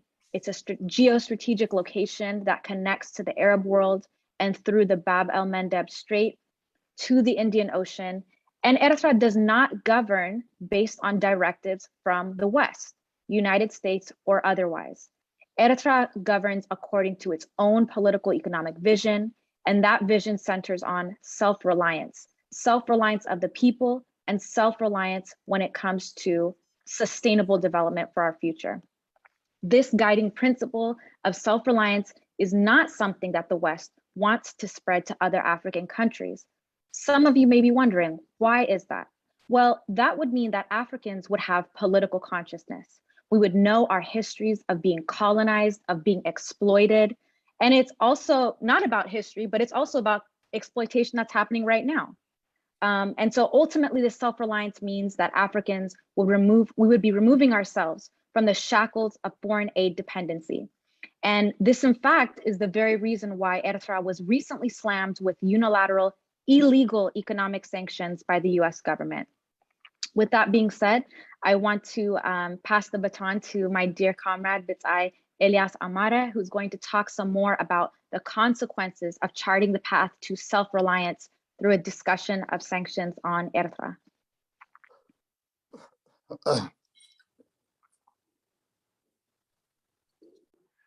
Thank you, Dina. My good Bitzai. I'm very proud of you participating in this very important panel discussion on fighting the pernicious effects of sanctions. Sanctions kill. Sanctions on Eritrea and Ethiopia are meant as weapons of war. Economic warfare is being waged on our two countries. And I would like to bring forth the importance of solidarity. We are in this together. Back, when sanctions were imposed on us the first time in 2009, 2011 at the UN Security Council, we didn't have much support in the world globally. We were fighting a lone fight against, hegemons of this world. So any voice of solidarity during that time meant a great deal for us. It inspired us, it uplifted our spirits, and Garrison will testify how Glenn Ford's voice during those times meant a great deal for us. A few progressives here and there who stood up on the side of Eritrea, who said these sanctions are unjust and must be lifted, meant a great deal for us and helped us in our resistance. So I say to our Ethiopian brothers and sisters in this moment when the sanctions are being prepared, the global hegemon is up in the ante, we are with you. We will defend Ethiopia. We will protect Ethiopia. I'm not saying this in a rhetorical way. I am merely echoing the words of our Honorable President Isaias Afwerki, who said that at a state dinner to Prime Minister Abiy Ahmed, saluting him on taking the courageous step of peace. And he said to him, point blank, do not worry, whatever comes ahead, there will be challenges, there will be obstacles, but together we will defeat it, we will overcome it. And so we are in this together, and we will come what may, resist, and in the end prevail. That is one message of solidarity I want to emphasize to my Ethiopian brothers and sisters. Ethiopia is very important to us, to Eritreans, and to the Horn of Africa region. We want Ethiopia to be strong, the economic powerhouse of the Horn of Africa. And as Professor Berhav Tegergis said before me, Ethiopia has great potential also to become a great power, a great influencer in Africa. It is the seat of African Union. There's great hope, there's great awakening of the Pan-African spirit of resistance. The No More, campaign is being echoed all over the continent and all over the world. And so to our global friends, supporters who are here with us today, I also salute them. I commend them supporting Ethiopia in this time of its need. Also support the vision of the new Horn of Africa, the vision of peace. We are for peace. We are actually the anti-war resistors. When Ethiopia is being forced to take up arms, to mobilize against the terrorist Tplf, this war was not its choosing. This war was imposed on it by the ethno-fascist clique of Tplf for reasons that are puzzling to many Ethiopians. The Tplf was supported by the United States. Why? People still continue to ask why. Why is the Tplf being supported? For almost 30 years, it imposed its tyrannical rule over Ethiopia, its minority rule. And the West, the US, and the European Union countries supported it to the hilt. It destabilized the region. It waged war in Somalia. It waged war against Eritrea.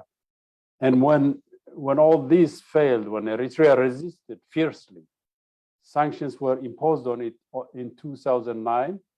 US engineered sanctions at the UN Security Council based on bogus charges that Eritrea supported Al-Shabaab. Anybody who knows Eritrea and its history, supporting Al-Shabaab or Islamic extremism, jihadists, is anathema to Eritrea. Eritrea had been the victim of jihadi terrorists. First from the Sudan, and later also the Meles Zenawi regime of Tplf was army proxy groups against Eritrea, jihadi proxy groups. These jihadists slaughtered 5 Belgian tourists in 1997 in Eritrea. In 2006, a British geologist was also killed by jihadi terrorist groups in the Gashbarka region. He was working for the Bisha mine for Nefsun mining company. This is all on record. So the charge that Susan Rice and company brought at the United Nations Security Council in 2009 that Eritrea supported Al-Shabaab was trumped up, fabricated charge. So in order to strengthen that charge, they also manufactured a border conflict with Djibouti.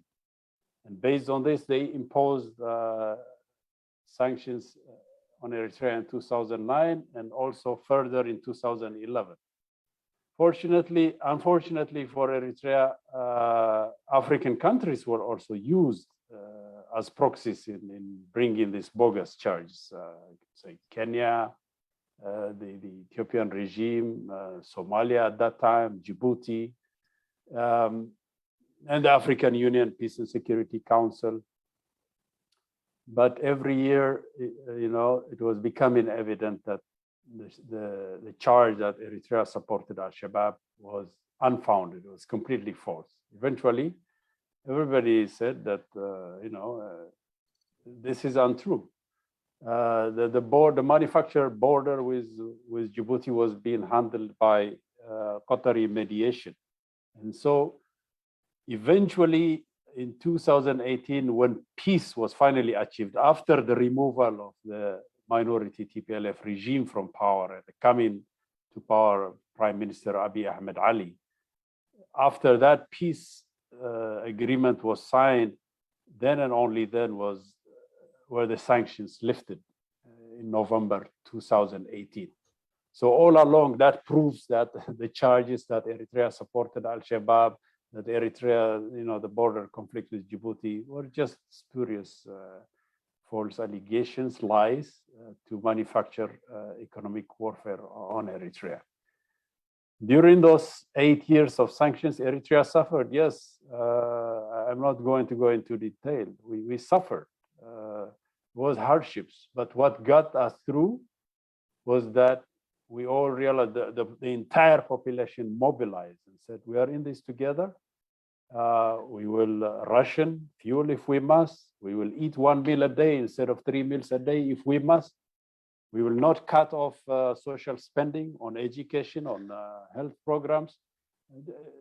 You will be surprised to know that during those hardship years, Eritrea registered commendable Millennium Development Goals. It was one of the few African countries that hit the targets of in terms of infant mortality reduction, in terms of reduction of communicable diseases such as TB, malaria, HIV/AIDS, and so on and so forth, in terms of women's emancipation programs.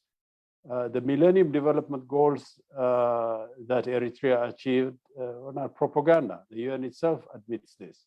One of the few countries to have achieved that. How did Eritrea do this during those difficult years of sanctions? Well, we tightened our belt. We dug deep and through resilience, self-reliance, ensured some degree of food security, some degree of the development programs in terms of infrastructure, road building, highway building, in terms of dam building, and so on and so forth.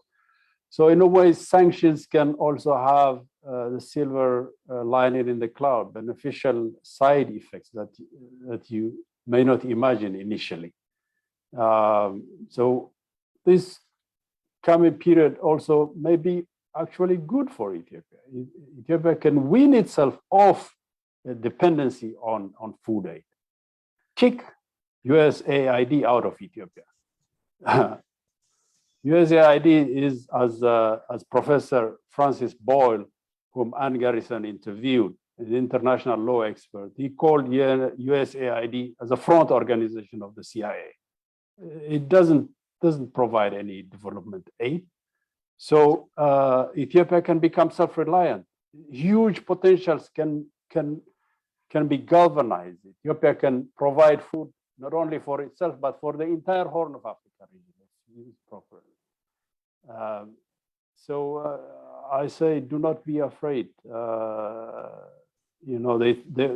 will try to scare and terrorize people, but you must not be afraid. You must stand up and say enough, no more. And once the TPLF is removed from as a threat, as an existential threat to Ethiopia and to the entire region. And once it's toxic, the toxic legacy of the Tplf, the divisive ethnic politics is removed from the political equation in Ethiopia. Ethiopia has great potential to achieve. The sky is the limit. So by way of ending, I salute all those who are resisting in the diaspora, the Ethiopians. Contribute to your country, open bank accounts in Ethiopia, send money to remittance to your country, visit the country as the great Ethiopian Christmas visit that is envisioned, where a million Ethiopians from the diaspora will go back to Ethiopia to visit home and celebrate with their people and their families. These are steps that could be taken.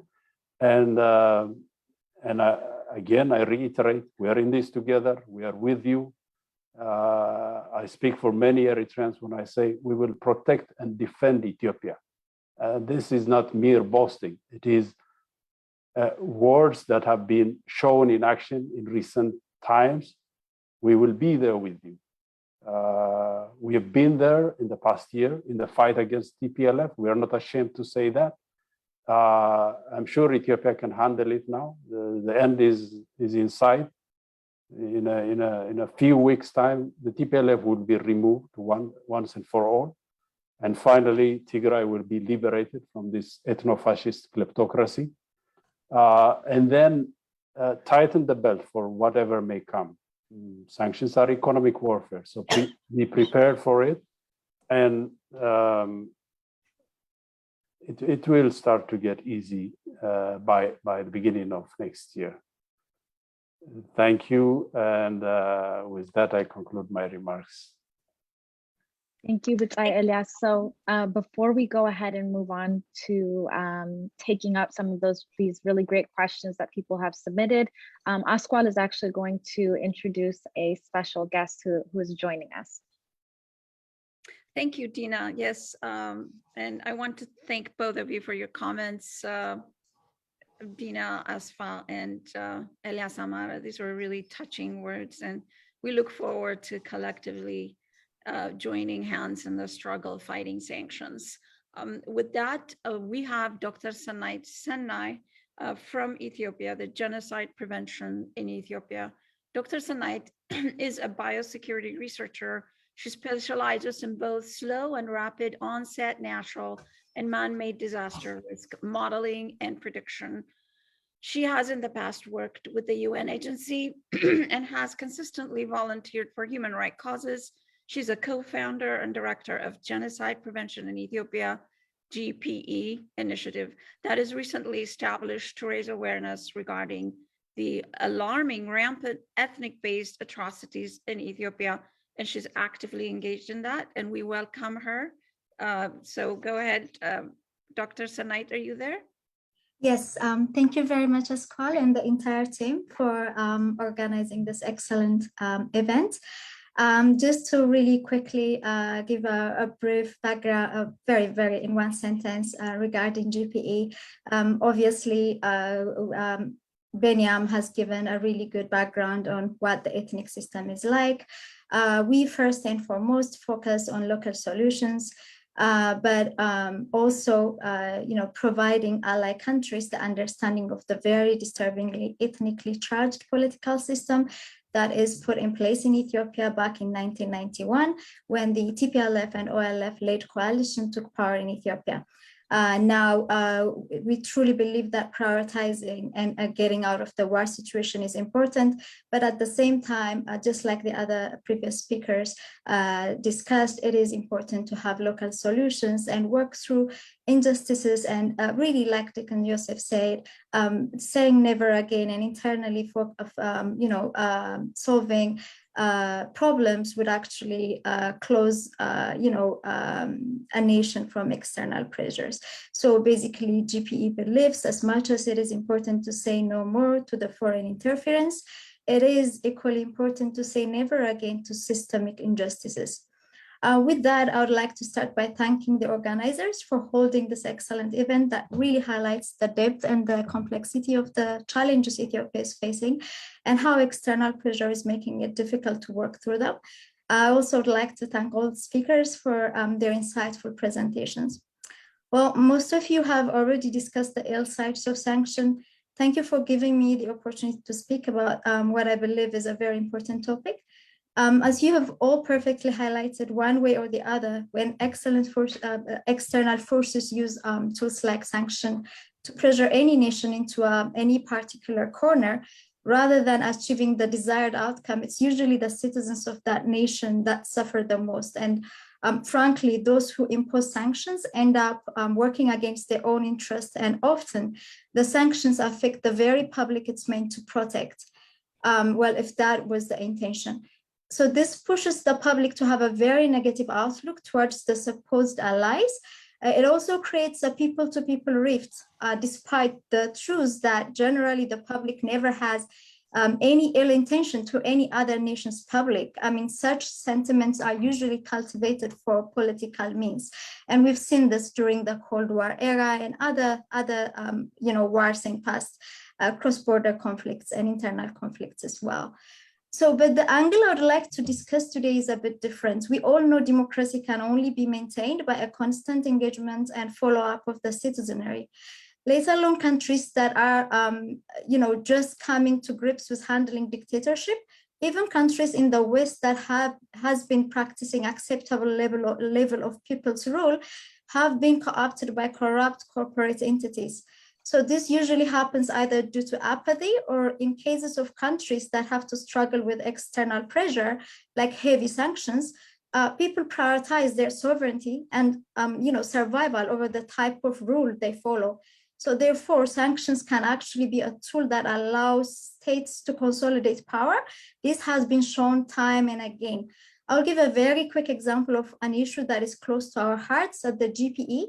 We believe Ethiopia will have to engage in a peaceful process of changing the ethnic political system it follows. So the system pits one group with the other. The system sanctions ID cards that label ethnic identities.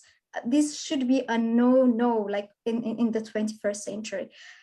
We should not be blind to the fact we cannot depend on goodwill of individual leaders, because individuals get replaced. And as long as the rule in place allows gross human rights violations with impunity, the vicious circle continues. The political engagement and democratic processes that need to take place to improve our political system can be greatly affected when external pressure and sanctions are involved. Again, we've seen this time and again. We've seen almost instantly how dissent gets discouraged and how people will be pushed to the state when external pressure is applied. It's always security versus liberty. Basically, wherever sanctions are involved, healthy political processes are naturally and easily suppressed in the name of national interest. Therefore, almost with certainty, we can say that those who wish to bring about democracy or whatever change through pressure like sanctions will end up extinguishing whatever democratic process that is taking hold locally. This actually gives excuses for state to become more repressive. Finally, we hope this collective, as well as the public at large, can get it across to policymakers that sanctions are an absolute counterproductive tool to use in any political situation. And my final remark is, especially in Ethiopia, when systems, I would call it a genocidal system such as this is in place and can only be moderated or amended in a peaceful political process, applying sanctions basically is taking away our chance of getting out of the system and getting into a more citizen-based, a better process. So it literally actually kills and perpetuates the system to go on. Thank you for giving me the chance to speak. Oh, that's absolutely wonderful, Dr. Sanaid. I really appreciate you coming in and addressing the audience. More projects in the future, hopefully with you. Thank you so much. I'll send it back to Ina and Elias. Yes, thank you. It's such a pleasure to go after you, Dr. Sanaid. That was extremely informative, and you just had such an excellent synthesis on how sanctions ties into what steps we need to take to move forward from the political catastrophe in the wake of TPLF's removal. So with that, I want to give a chance for some of these questions to be answered.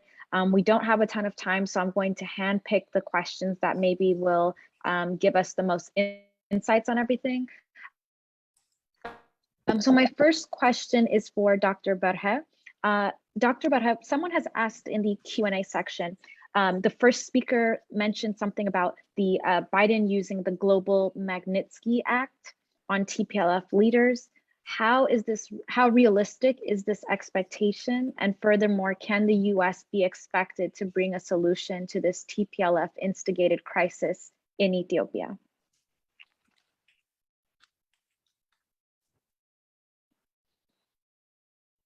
Dr. Berhe, are you there? Yes, I'm here.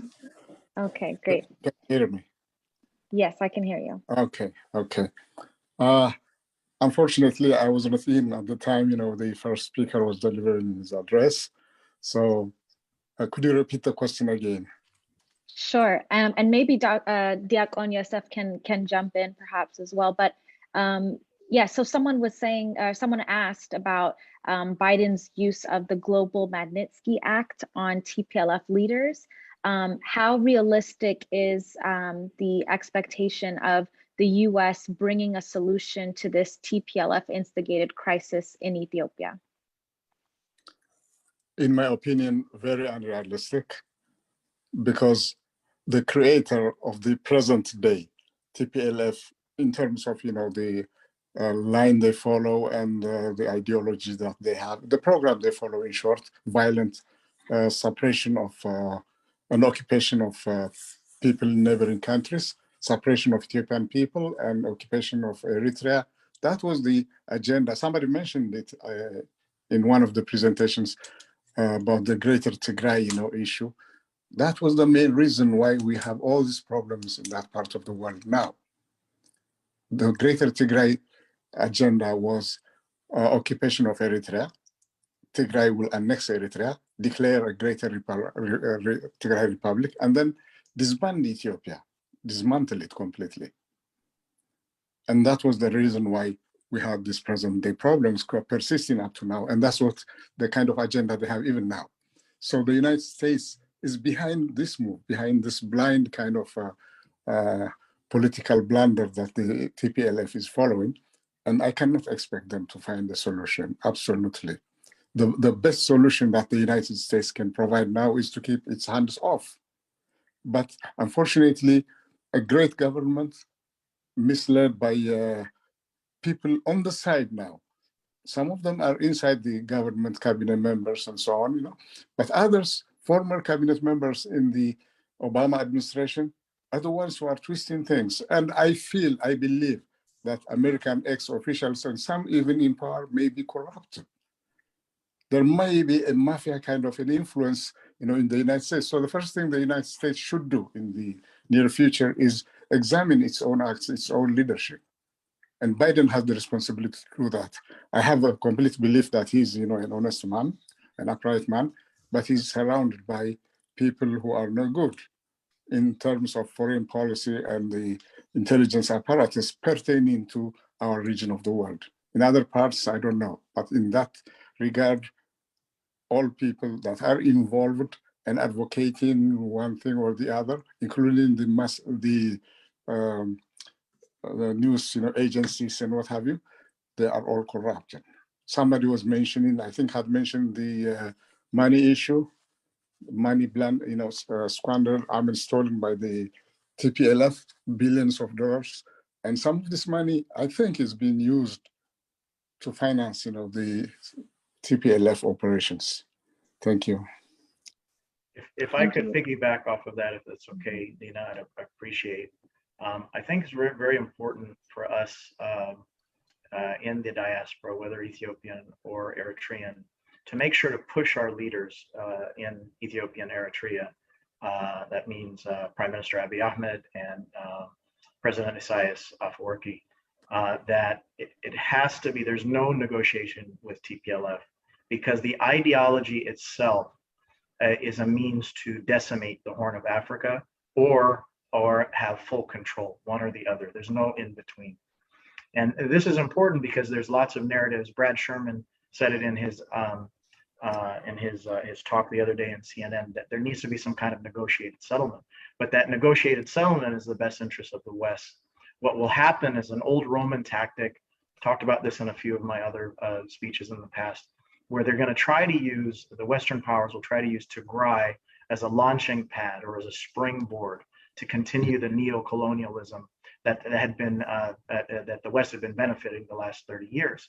And so tied into this conflict is the loss of that benefit to the United States government, to the British government. And we as Africans, whether in Africa or without Africa, have to understand that leaving that opening just means continuous conflict going forward.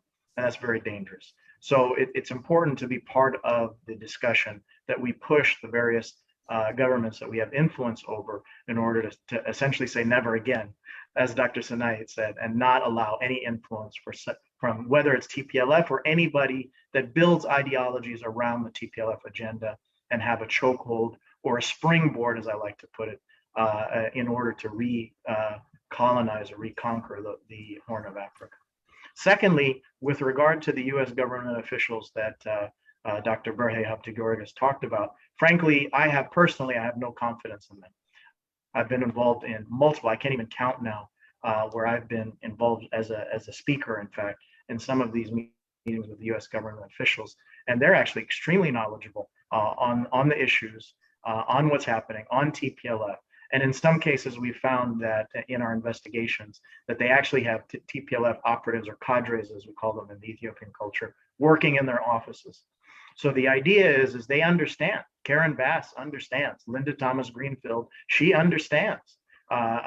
Samantha Powers definitely understands. These are all Susan Rice graduates.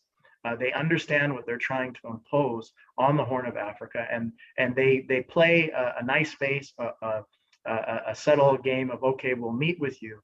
And then, as you saw with Ilhan Omar and Brad Sherman just a few days back, I think it's less than a week, they're essentially talking about bombing Ethiopia, putting boots on the ground, choking Eritrea's naval apparatus. It's insane. We have to, one, say no more to the US involvement from a government perspective. For example, I'm in Los Angeles, so we've already been dealing with Brad Sherman. We just had a protest on Wednesday, and we're going to continue pressuring him. But we also have to say never again to the legal apparatus, how the Horn of Africa was colonized in a sense. Neo-colonialism was put in place based on essentially the Mullah Zenawi Constitution of 1994-1995. So I just wanted to thank you. Thank you so much for giving us those insights. I actually want to, I think that's a really great segue for a question that I have for Diakon Yosef. Someone asked this question. I think it's really great because it's very simple. And so I think that it'll give people much needed clarity. But there's a question by someone called Ruth Strauss. And Ruth's question is, who are the good guys and who are the bad guys? And I think you have some, that might not be a straight answer, but with your experience, your political experience, Diakon, I think that you can give, some clear maybe definitions or some clear frameworks about how to think about different actors in this whole big event. Okay, so really from a very high elevation, if one goes up to 30,000 feet and look down, what is it the West really wants from Africa? What it wants is countries that are ethnically divided and create a political fault line that in turn becomes their way of being able to control these countries. And one thing that we need to be clear about, why is it Ethiopia and Eritrea is so significant? It is so significant because as you indicated earlier, that you have 40% of the world goods are going to pass through them. If we were tucked in somewhere in the middle of Africa, even having a leader like Dr. Abiy or President Isaias, there are really truly are national centric leaders, they wouldn't like it, but they would not make our lives as bad as it is now. So when you've got a very unifying and an independent leaders in conjunction with a geopolitically important area of the world of Africa, then these are a very explosive elements that they cannot follow. So in the case of Ethiopia, this was planned early on. First, Ethiopia should be landlocked. The West decided this long time ago, but make sure that it is in fact under the control of the ethnic divisive regime as like Tplf.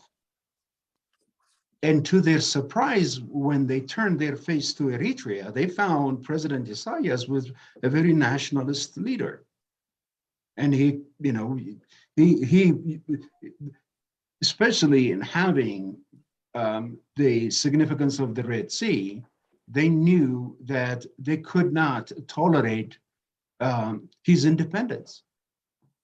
So when Tplf collapsed, and in its place, you have a new nationalist leader, Dr. Abiy, that came to power.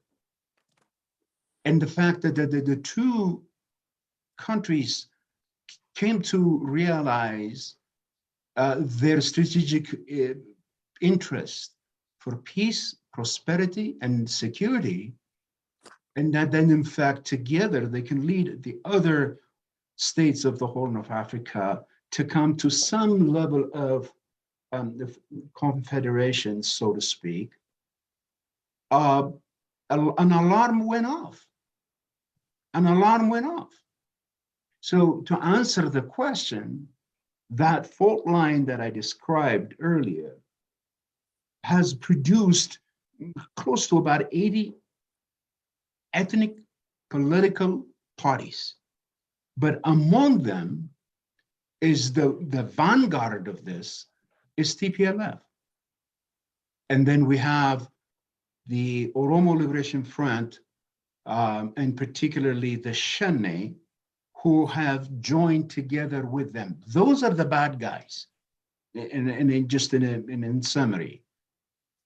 The good guys are the ones that basically believe in the unity, stability, and the interest of the common members of the state and the Horn of Africa. And at this time, unfortunately, the West, and particularly the United States, to almost align itself, its interest with these forces. Now, I want to say quickly one important thing. Tplf was in fact a force in the Horn that was a stooge for the United States in particular. And there have been, fully documented historical facts in the fact that the Ethiopian army was used to fight Al-Shabaab and on all of this in the pretext. But it literally, they were the messenger boy for United States. Now, however we look at this, and this is the pretext under the pretext of fighting terrorism. Well, when Ethiopia finally had to deal in fighting its own terrorism, the so-called country with a strategic alliance, which was Ethiopia, is now being stabbed in the back by the United States' full support of Tplf, the terrorist organization. And you couldn't even make this up. I mean, you can't even write this up and to make it believable. And so I want us to understand in this that our sovereignty comes first. And, in the case of Ethiopia, it's no surprise that we are, in fact, have never been colonized. And it is truly something that they have taken grudge on us for this reason. So whenever you bring in a force like a TPLF into the mix, that absolutely does not really feel that sovereignty is that sacred for Ethiopia. The West embraces it. And so I just wanted to say, and there's a lot to be said about all this, but I just want to say the bad guys are anyone in Africa that you find that have organized themselves under the ethnic fault line, make an ethnic-based political vision, are in fact are the first susceptible people that would fall under the ones that basically will surrender the sovereignty of their nation to essentially be a go-to people for the West. Those are the bad guys. So now faced with a sanction, we're told unless we empower those people back into the political field, that the United States is going to use sanction against the countries that advance the national sovereignty of the country. I don't know if I answered the question, but I'm trying to sum up this by saying that ethnic politics is our demon. And at the end of the day, unless we rooted ethnic politics out of Ethiopia, Ethiopia will never have peace. The flesh and existence of TPLF, that we can conquer it, but the soul of TPLF is ethnic politics. And that needs to be also defeated. And that's why I truly congratulate and hail President Isaias, as he absolutely unequivocally revoked any sense of ethnic politics. You can make ethnic politics even from a small country that has diverse tribal and affiliation. One can make, Somalia was a good example of that. But the fact that he absolutely would not tolerate that, that should be a good advice to Ethiopia as well. So thank you. That's my answer for the question. Thank you, Diakon Yosef. You hit the nail right on the head, so to speak. It resonates with me a great deal. I agree with you. Ethnic politics is the demon, not only of Ethiopia, not only of the Horn of Africa, but of the entire African continent. Imagine we have thousands and thousands of ethnic groups in Africa. And if you go along the TPLF ethnic politics lines, it would be chaos and disaster. So with that, I segue then to the next question from the Horn of Africa TV live chat. I will direct this to Professor Lawrence Freeman, because I think you have addressed it. I heard one of your interviews with Geopolitics, something, a YouTube channel 3-4 months ago, where you talked about the China-US rivalry. And I'll read the question and then add on a few of mine. The question says, is from a guy or a girl who goes by the name of Red Sea Youth. Could you please ask one of your panelists, isn't Biden administration aware by pursuing its interventionist policy in Ethiopia, they risk pushing Ethiopia to look towards its rival, China? So, which brings us to the geopolitics question. So your view on geopolitics, if I understand, you're not enamored with that term geopolitics. What is it, if you can elaborate a little bit, and then go to what you said in that interview, where China and the United States can actually cooperate to bring about development in Africa instead of unnecessary rivalry. Having said that, I salute you for going to Ethiopia, sir, showing solidarity, very, very important. We are very, very proud of that step that you took in this time of need. And I'll let you answer the question. Thank you.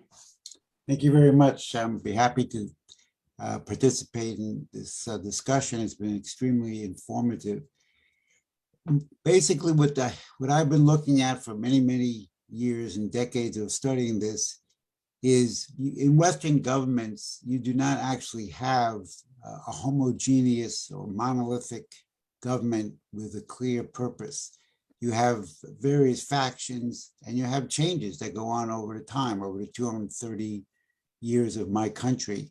I've seen political leaders represent the interests of the United States, and I've seen our political leaders not represent the interests of America as it was founded. In the Western governments, and it's not just the United States, although I'm most familiar with it, is you have a grouping that I would identify as a geopolitical oligarchy of people who have great financial political control and see their doctrine, which I call a disease of the mind. But their doctrine is that the world is like a game board, chess or checkers. It's fixed, it doesn't grow, it doesn't change. And the main purpose of this geopolitical faction is to be on top, to be in control, and to use whatever powers and manipulations and capabilities, financial and political, to maintain that control. And that's been their view of Africa.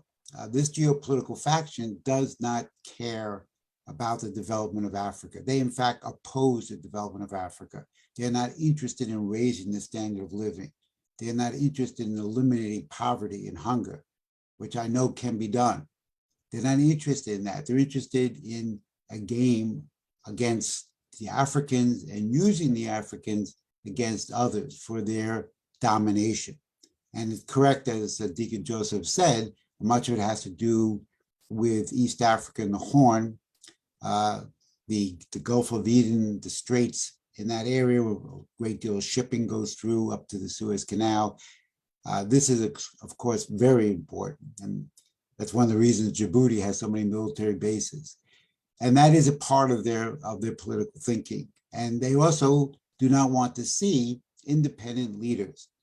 And I agree with Deacon Joseph that ethnicity is a demon. I call it a cancer on society. I've opposed it since I first stepped off the plane in Lagos and saw what was going on in Nigeria in 1994, and it continues to go on.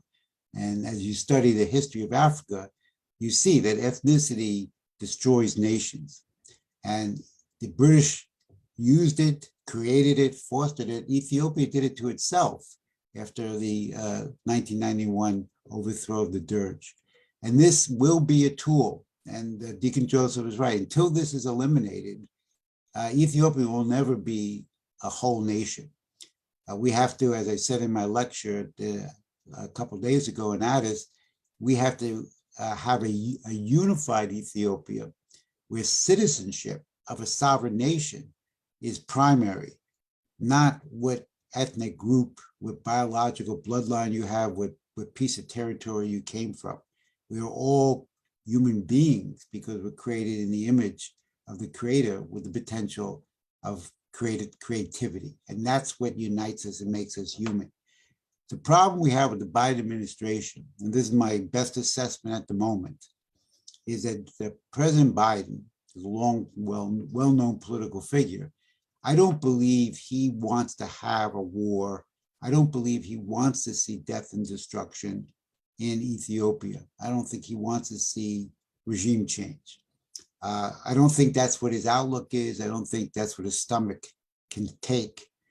However, that's not the determining factor, because in the Biden administration, you have a group of people committed to this geopolitical doctrine, and they've already been named. I mean, you have people like Samantha Power, who was the single leading individual for the military overthrow of President Gaddafi, which destroyed the Sahel.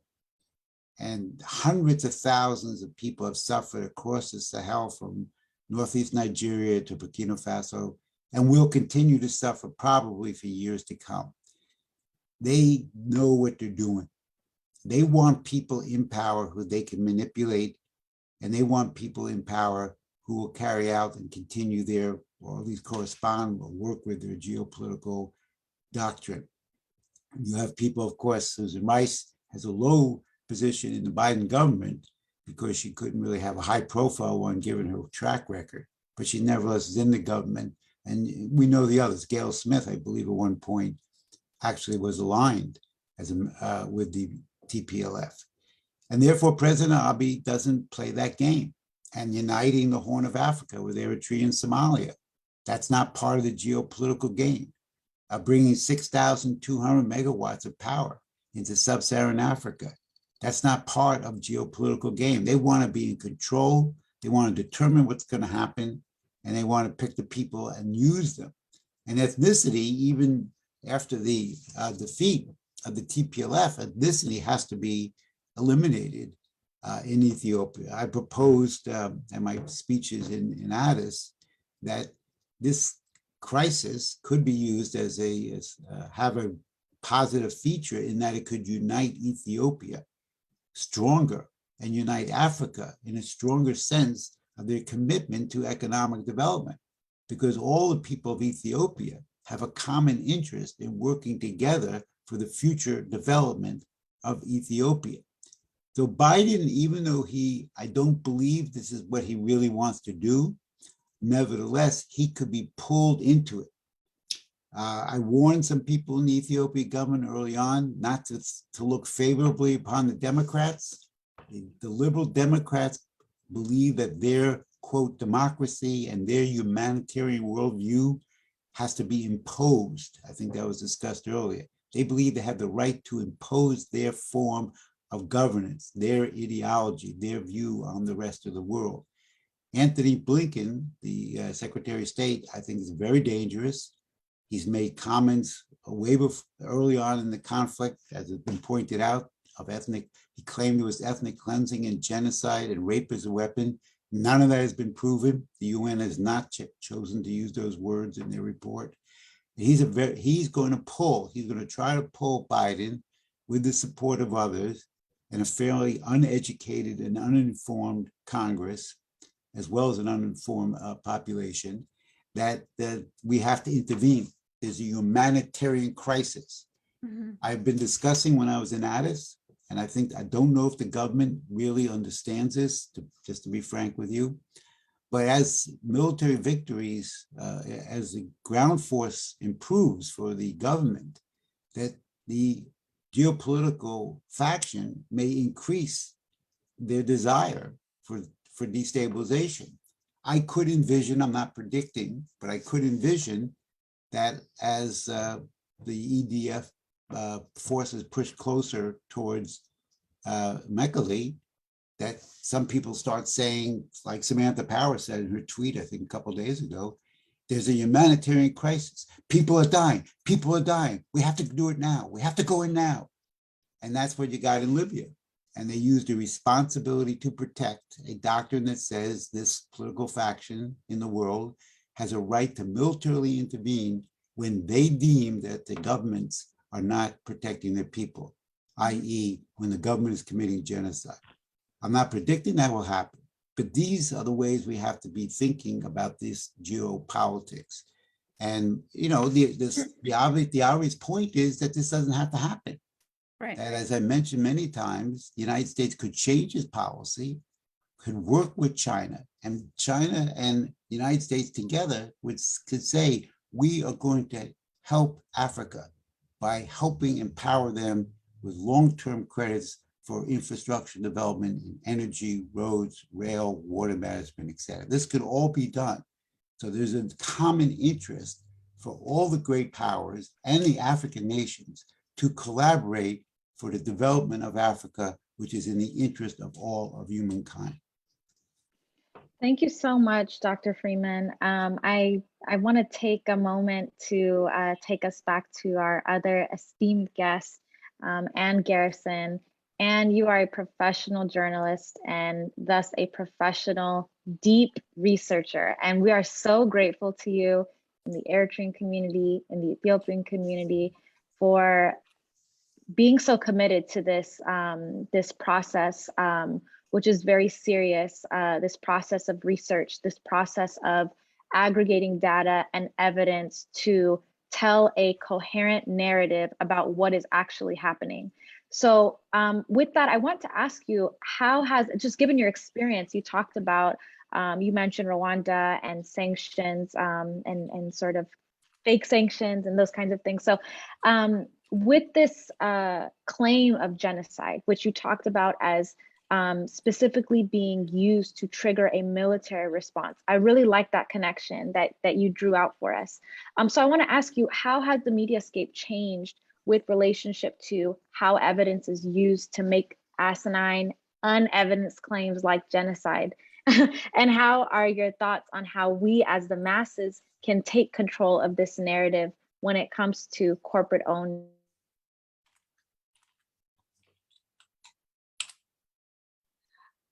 Well, I said some of that in my remarks. I'm not sure whether the person who is asking that question was here at the time, but I said I would encourage people to stop putting all of their energy into criticizing the mainstream media, or the mainstream, the corporate and state media. And in a corporate state like the United States, it's more or less the same thing. I was at a demonstration where people kept chanting CNN fake news.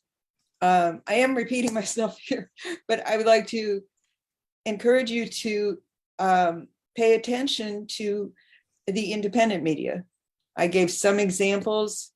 Black Agenda Report, where I'm a contributing editor.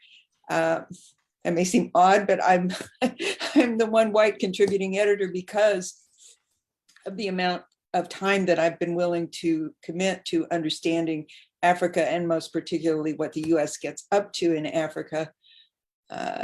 Lawrence Freeman's blog is great. There's somebody who has joined us here. Brother Warren has a blog talk radio show called Wake Up New Orleans, which I've noticed has a wide audience, well beyond New Orleans.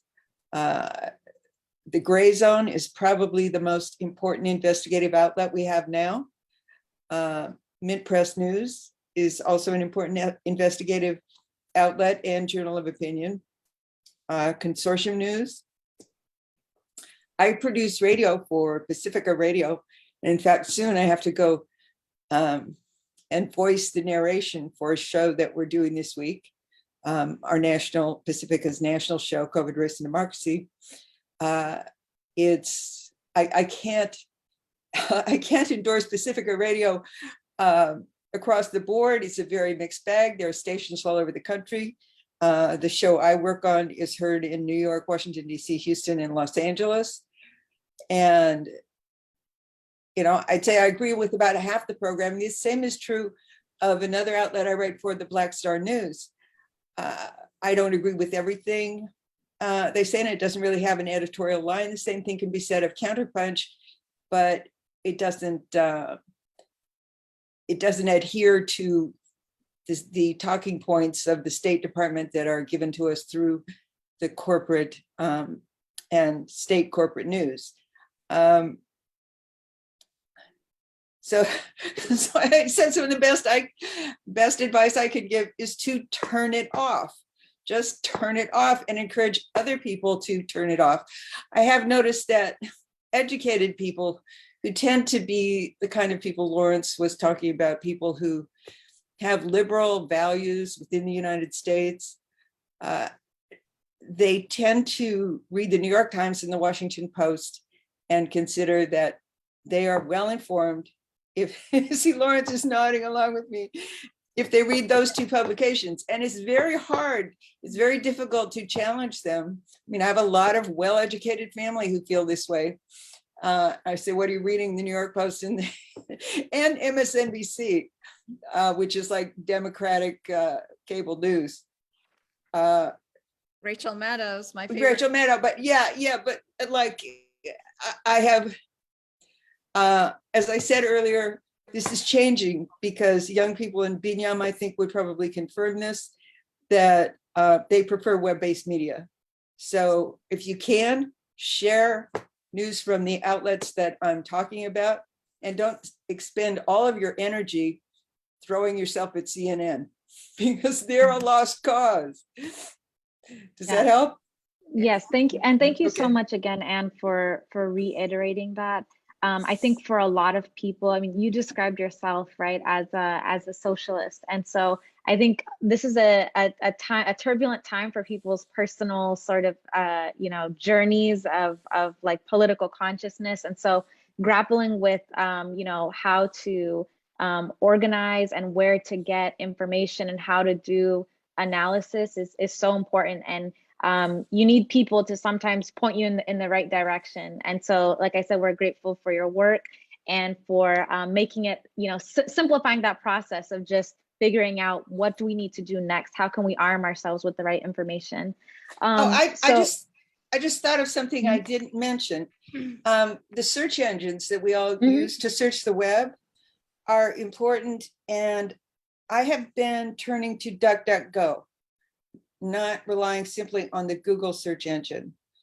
The results, at first they were questionable. This is nonprofit. It's a nonprofit organization, DuckDuckGo. And the results are different. If you go up and switch your search engine, even if you're using the Google Chrome browser, you can switch to DuckDuckGo as your search engine. And the results are different, and they're getting better. And the outlets that I mentioned are more likely to turn up. Can you spell that, Anne? Is that DOTGO? No, it's duck, as in duck. Oh, okay. Duck, DUCK. Yeah. DUCKGO. DuckDuckGo. Okay, thank you. Yeah. So I have a question here, Dina, for for John Philpot. It's from Susna Tefera. She says, to the attorneys on the panel, do you see any cause of action that can be brought either before international or US courts to hold certain individuals, entities, especially in light of the increasing credible evidence that US government representatives are indirectly pursuing regime change? Is there also a possibility to sue corporate media for pumping false narratives and creating hysteria? This has a direct impact on the economy of the country and on the mental well-being of citizens. It's a great question. So what does international criminal law say about this? Can we bring certain US government officials to The Hague, to the international ICC, for example, for waging economic warfare unjustly? Well, let me make a few comments, because I'm a lawyer. I like defending. I like international law and the freedom and justice that is established by our international legal system.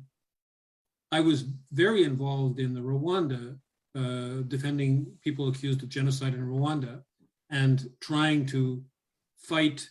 Like, we have a big problem with Paul Kagame, who goes around intimidating people in Canada, and people sued him in the US. And there's a lot of problems about immunity, state immunity. There's a lot of problems about political will.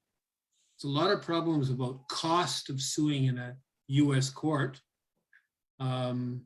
So it's a very, and I mean, in the Canadian legal system, there was a project to sue the Canadian government for discriminating unjustly against Rwandan refugees based on fake refugee stories. And it's so difficult. And I'm a Canadian or Quebecois, and I think that your country is very litigious. You want to sue all the time. In Canada, it's a bit that way too. And sometimes I want to sue people who insult me. But I'm not a great advocate of going to the courts. There are times when it could be possible. And I think that there are times when the international world is changing and there's such a great change in multilateralism that there may be recourses. I really think that in Palestine, there will be some recourses possible say in Canada. But now I want to go back to the ICC. The ICC is not to be trusted. The the ICC, Karim Khan, new prosecutor, who actually I know him, I could chat with him, he said for Afghanistan, we're not going to go after the US, we're going to talk about the Taliban. The Taliban fought for 20 years and got rid of a colonizing power. You like them or not? Apparently they've changed. That's what everyone says. I don't know. I'm not there. The US has $10 billion of Afghanistan money. So the ICC goes after generally people that are not, they're like your government. I mean, I could see them trying to make a complaint against Mr. Abiy. I just don't trust them. And I know the prosecutors, I know how they work, I know what evidence they have. I was on the Kenya case and the evidence was shoddy. Whether or not you agree with the policy of Kenyatta right now, that's another question. But he was a target of the US embassy. His name is Rannenberger, the former diplomat. And I was on those cases, although my client was released quite early in the process. It was not good evidence. And I've been on cases at international courts.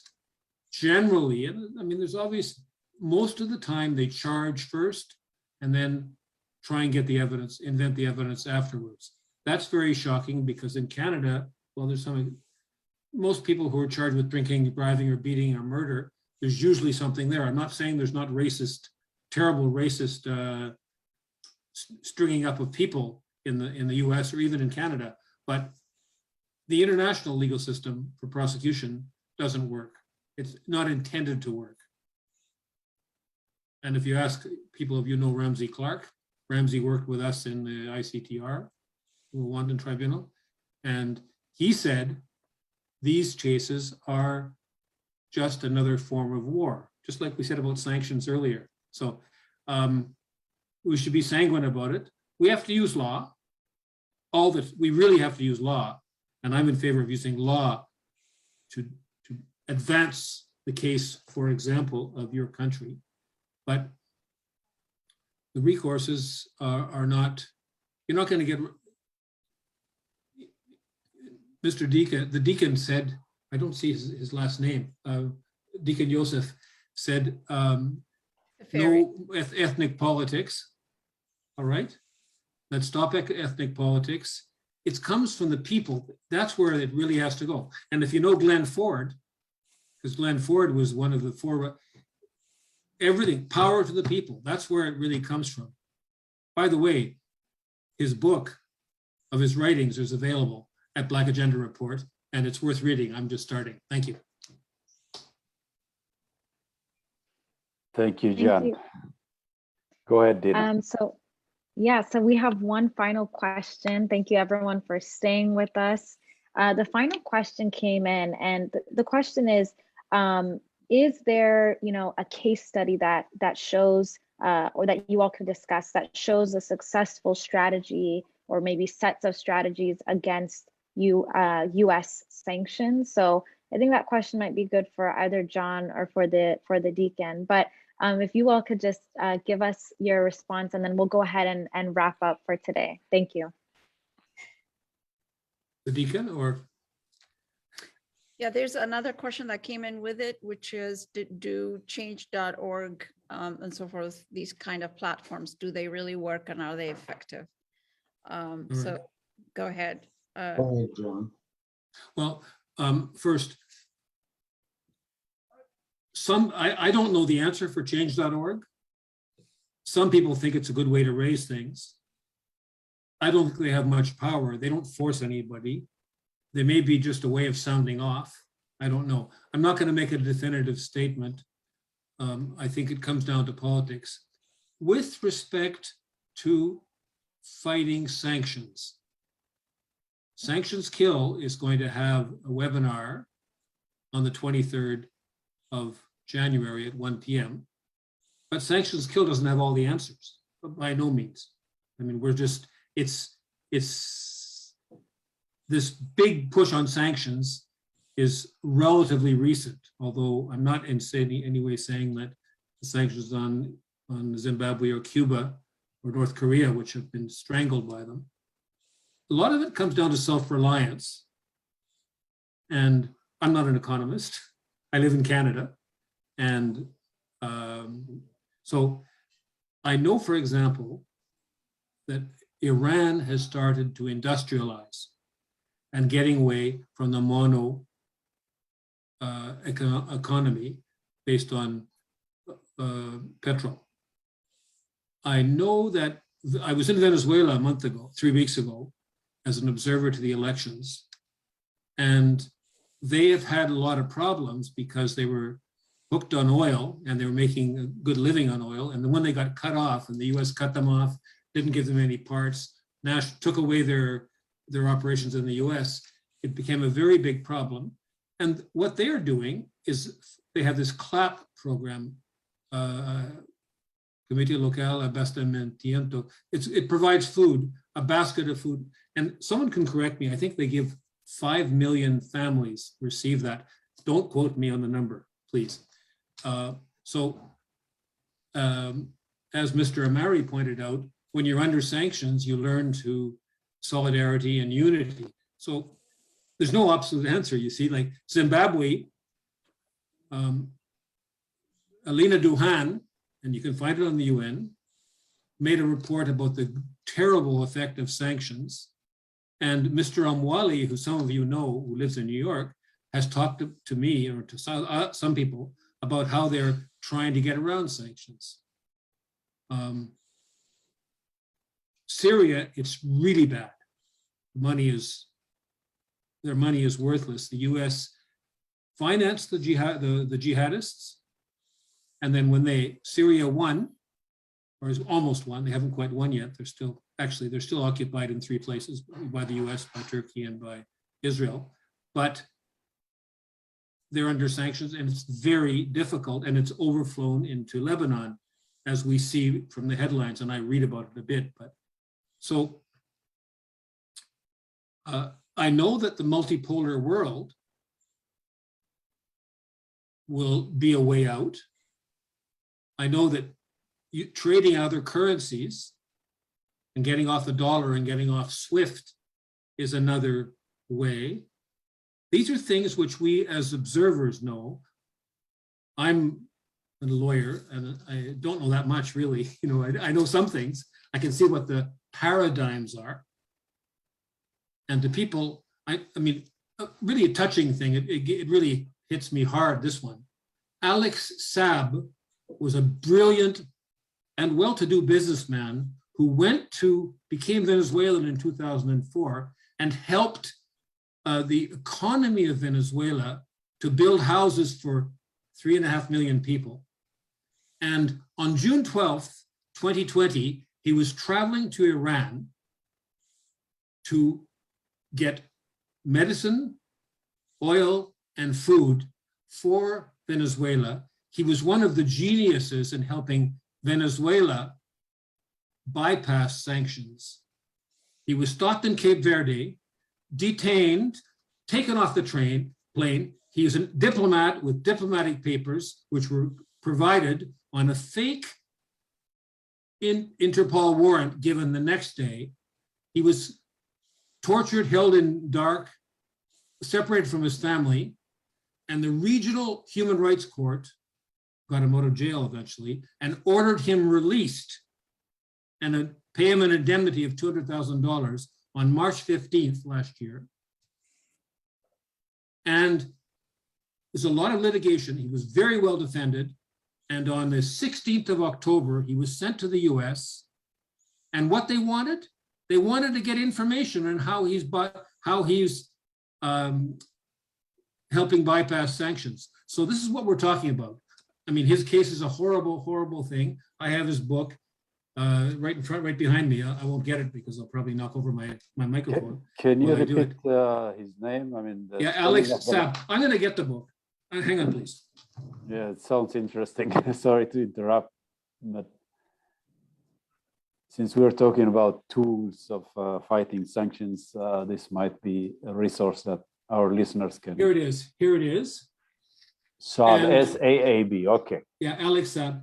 And actually, his case is a very important and related to what your country is facing, what we faced with the Meng Wanzhou case in Vancouver.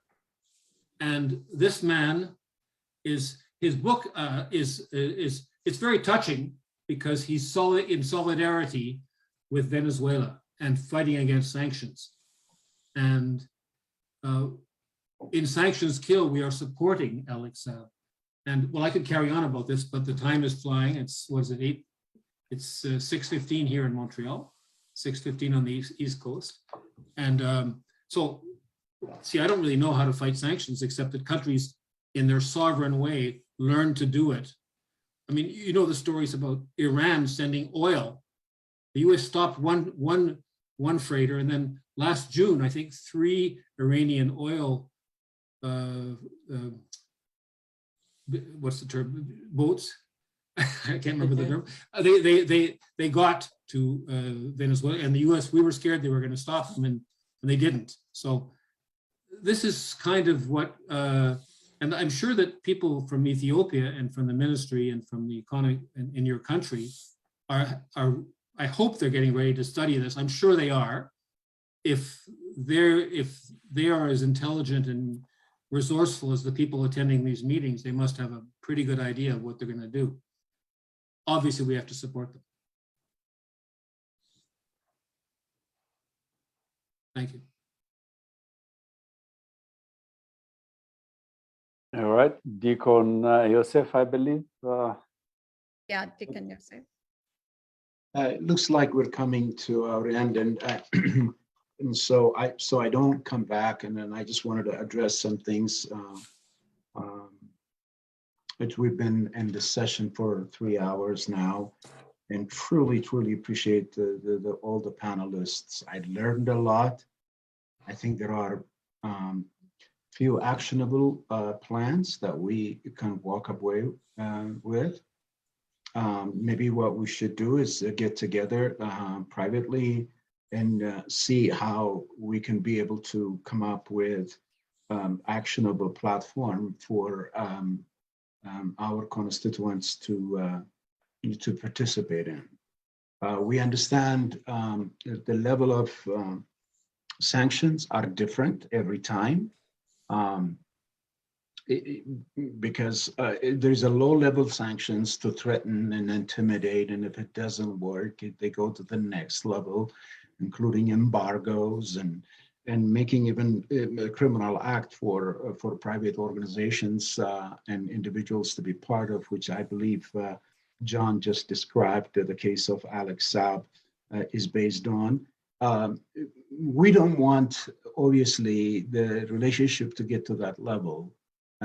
And for it to be continuously becoming damaging for Ethiopia and Eritrea and for the region at large. And so I want to say that we really do want to, they are very surprised about our constituents visibly going out and protesting and whatnot.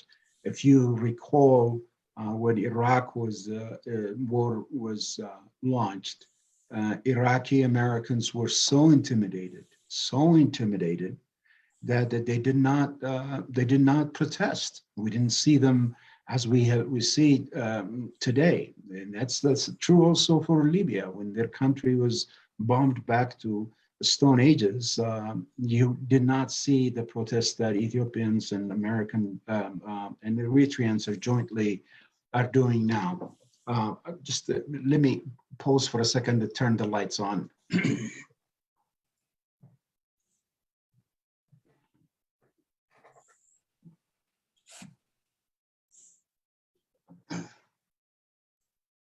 So I do want to congratulate Ethiopian Americans and Eritrean Americans to really show our resolute, and we're not afraid. And this is a new phenomenon. I want you all to understand that. And what we've done also in Virginia, we have flexed our political capital in some way to be registered. The Ethiopian American Civic Council we campaign diplomatic campaigns all the time, and Roger Urban, our lobbyist, and Joe McCloskey, we closely monitor this. And when we walked to the State Department about 3 months ago, before we finished our meeting, we kind of said to them, we vote. We're now targeting Virginia.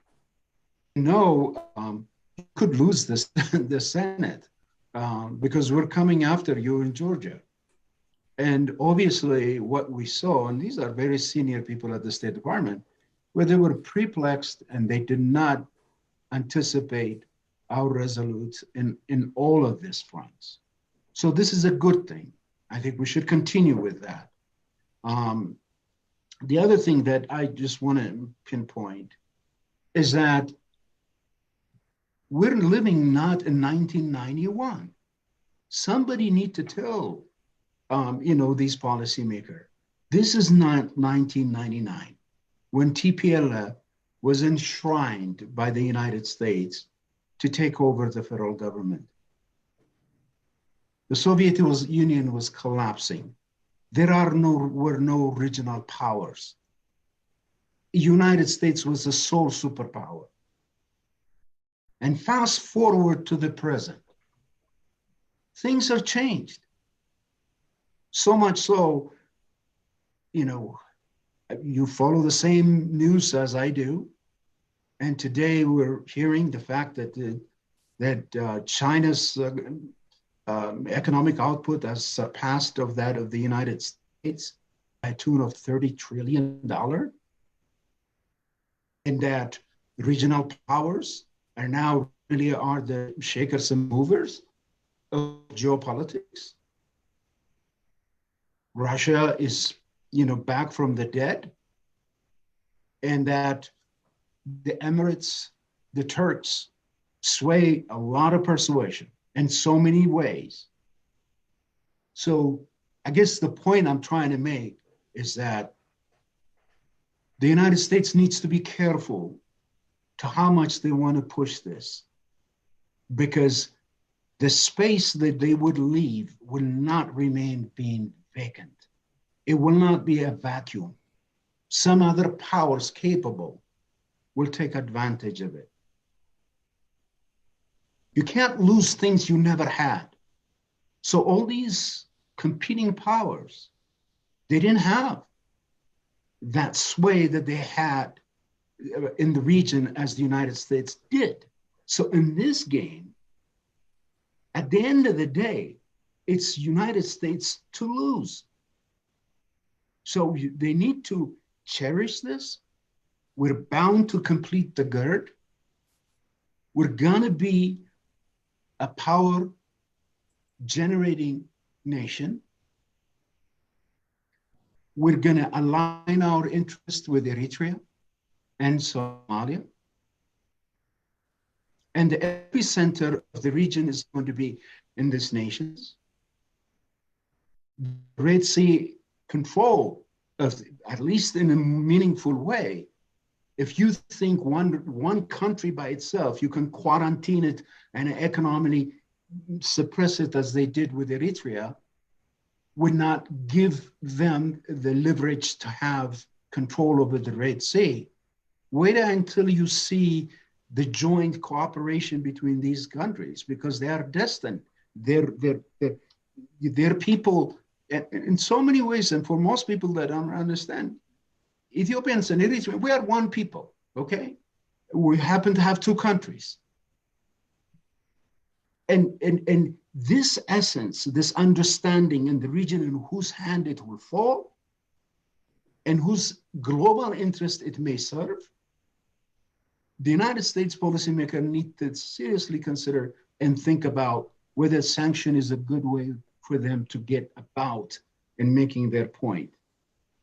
So I want to say, I really want to thank, I know there's a lot of things that we can talk about, but I'd like to thank the organizers. Asqual, you've done a phenomenal job in putting together this really powerful webinar. And I want to thank Ann Garrison and John for you to be the bridge for us to break out from our own ethno-center and to assimilate more to the general community and to people like yourself who truly have a wherewithal in dealing with these sanctions. All of these illustrious examples that John shared, you know, I suppose sanction didn't start on Ethiopia. You know, we all wake up when it happens to us. You know, where were we when they invaded Iraq? We thought it wouldn't affect us. Where were we when we saw Libya being destroyed, or Syria being, Yemen, or Somalia for that matter? But when it happens to us, first of all, it feels different. The second thing is that we think that they created sanction out of, you know, the thin air just to make life difficult for us. No, the truth is it has happened. It has been utilized. It's been weaponized. And the history that John shared truly explained to all of us that this is our turn. Now we got to fight the good fight. And so I just want to say that this webinar is the first one that, you know, us definitely doing it for the first time. It may be the first time that our civic organizations around the country have tried to establish for the first time. And with that, we need to continue to broaden the coalition, even to bring in more forces to reckon with this crisis that is unfolding before our eyes. One more thing, Ethiopian American Civic Council, with the generous support of many of you who have supported us, who have financed us, who you have underwritten our ability to be able to hire lobbying firm, public relation firms for us to be on the news wire, and so that we get our voice to be heard globally.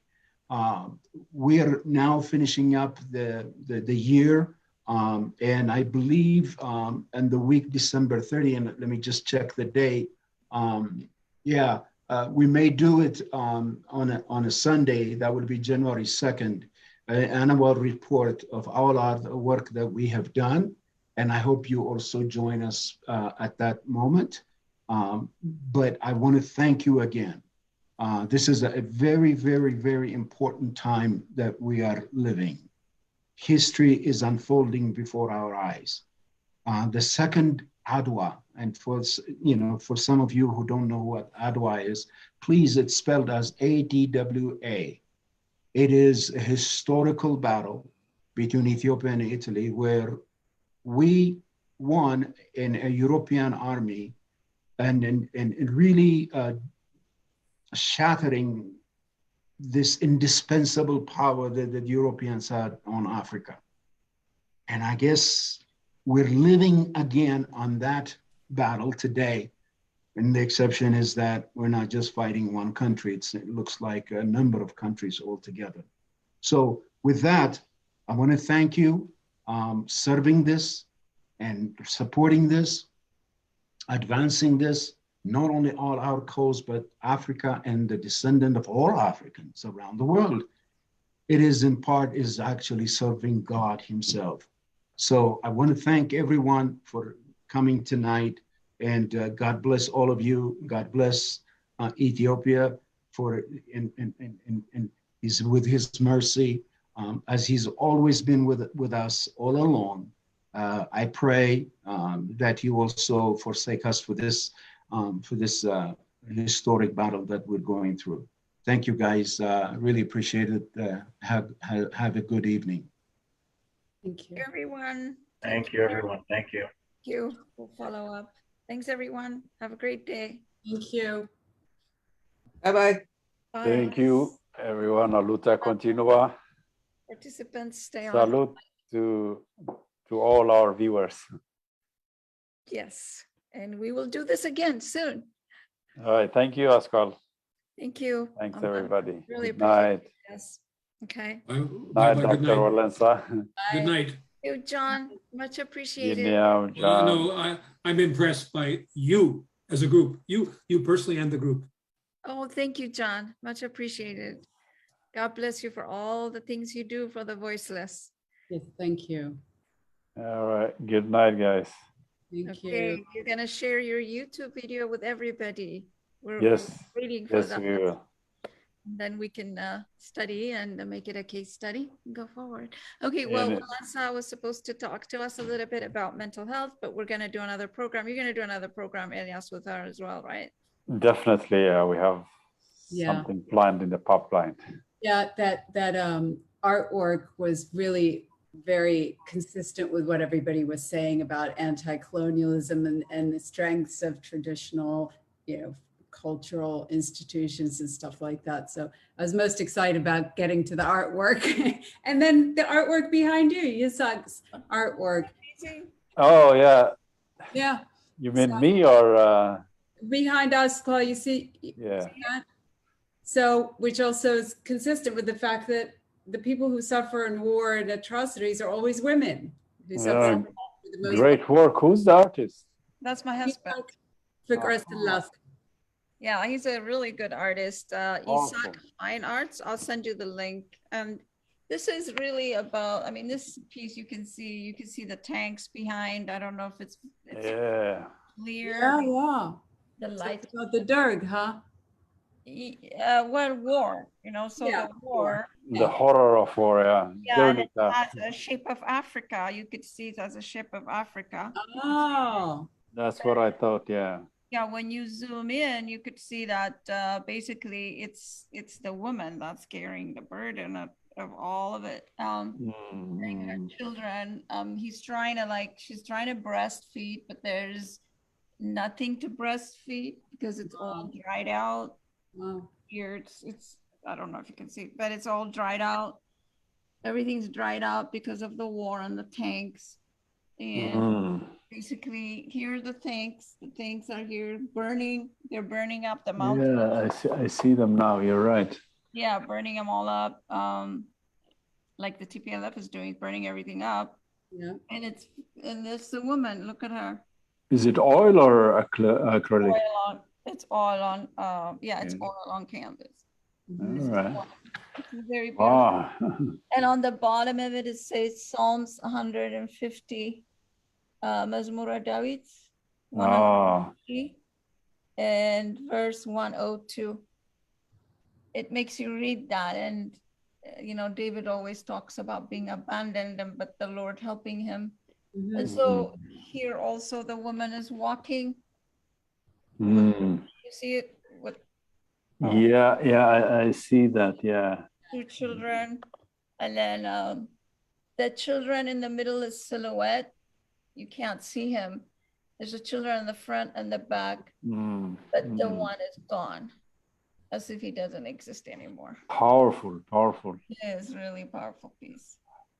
I'll send you a picture. Send us the link. Does he have like a website or? Yeah. He does. I'll send it to you. Yeah. There's some amazing African artists, Ethiopian artists that really, to me, it's like they're more kind of aware and philosophically exactly where the world is and the things that we're thinking and questioning. Yeah. Doing it in art, and that's why I had those 2 images. I actually bought Kirubel because I was like, oh my God, that's exactly what I'm living through right now, what he was depicting on his art. And I'm just amazed at how the Ethiopian artists are just so aware. I mean, philosophical, huh? And it speaks to you because they're going through the same experiences that we're all going through. So we have a collective experience. They are able to, the inspiration comes from that. So, yeah. So they're amazing Ethiopian artists right now. And I think that they're so undervalued, like you can buy them for. And so I think it's really important also for us to take a look at them and not just, we read and all this stuff, but the artists are telling us a lot too. Exactly. We need to highlight their pieces. Yeah. social media and Tells their yeah. story, our story. Exactly, I agree. No, we They all don't. do it in writing, but they kind of, and it's very, art is very powerful. Like that's very powerful. Yeah. I have a good artist friend in Seattle. His name is Yigzao Mikhail. We organized a show in San Francisco Bay Area. Okay. Gallery 1. I don't know. My husband curated it, and we had him over. Actually, Oh, so you know him? Yeah, he's a great artist also. Yeah. Yes, he was here with us showing a couple of years ago. A few years back, when we brought Glenn Ford to the Eritrean Festival, my wife framed this beautiful. I don't know if you can see it. It's way at the back. Yeah, he calls it the Horn Musician. Beautiful art. So we kind of gave to him as a gift a special signed poster framed nicely. And to the day that he died, whenever I called him, he said, "Yeah, I have the painting at the back of my office." So yeah, we have great artists that we need to promote. Yeah. And so I think that's great. Oh, I didn't realize it was still recording.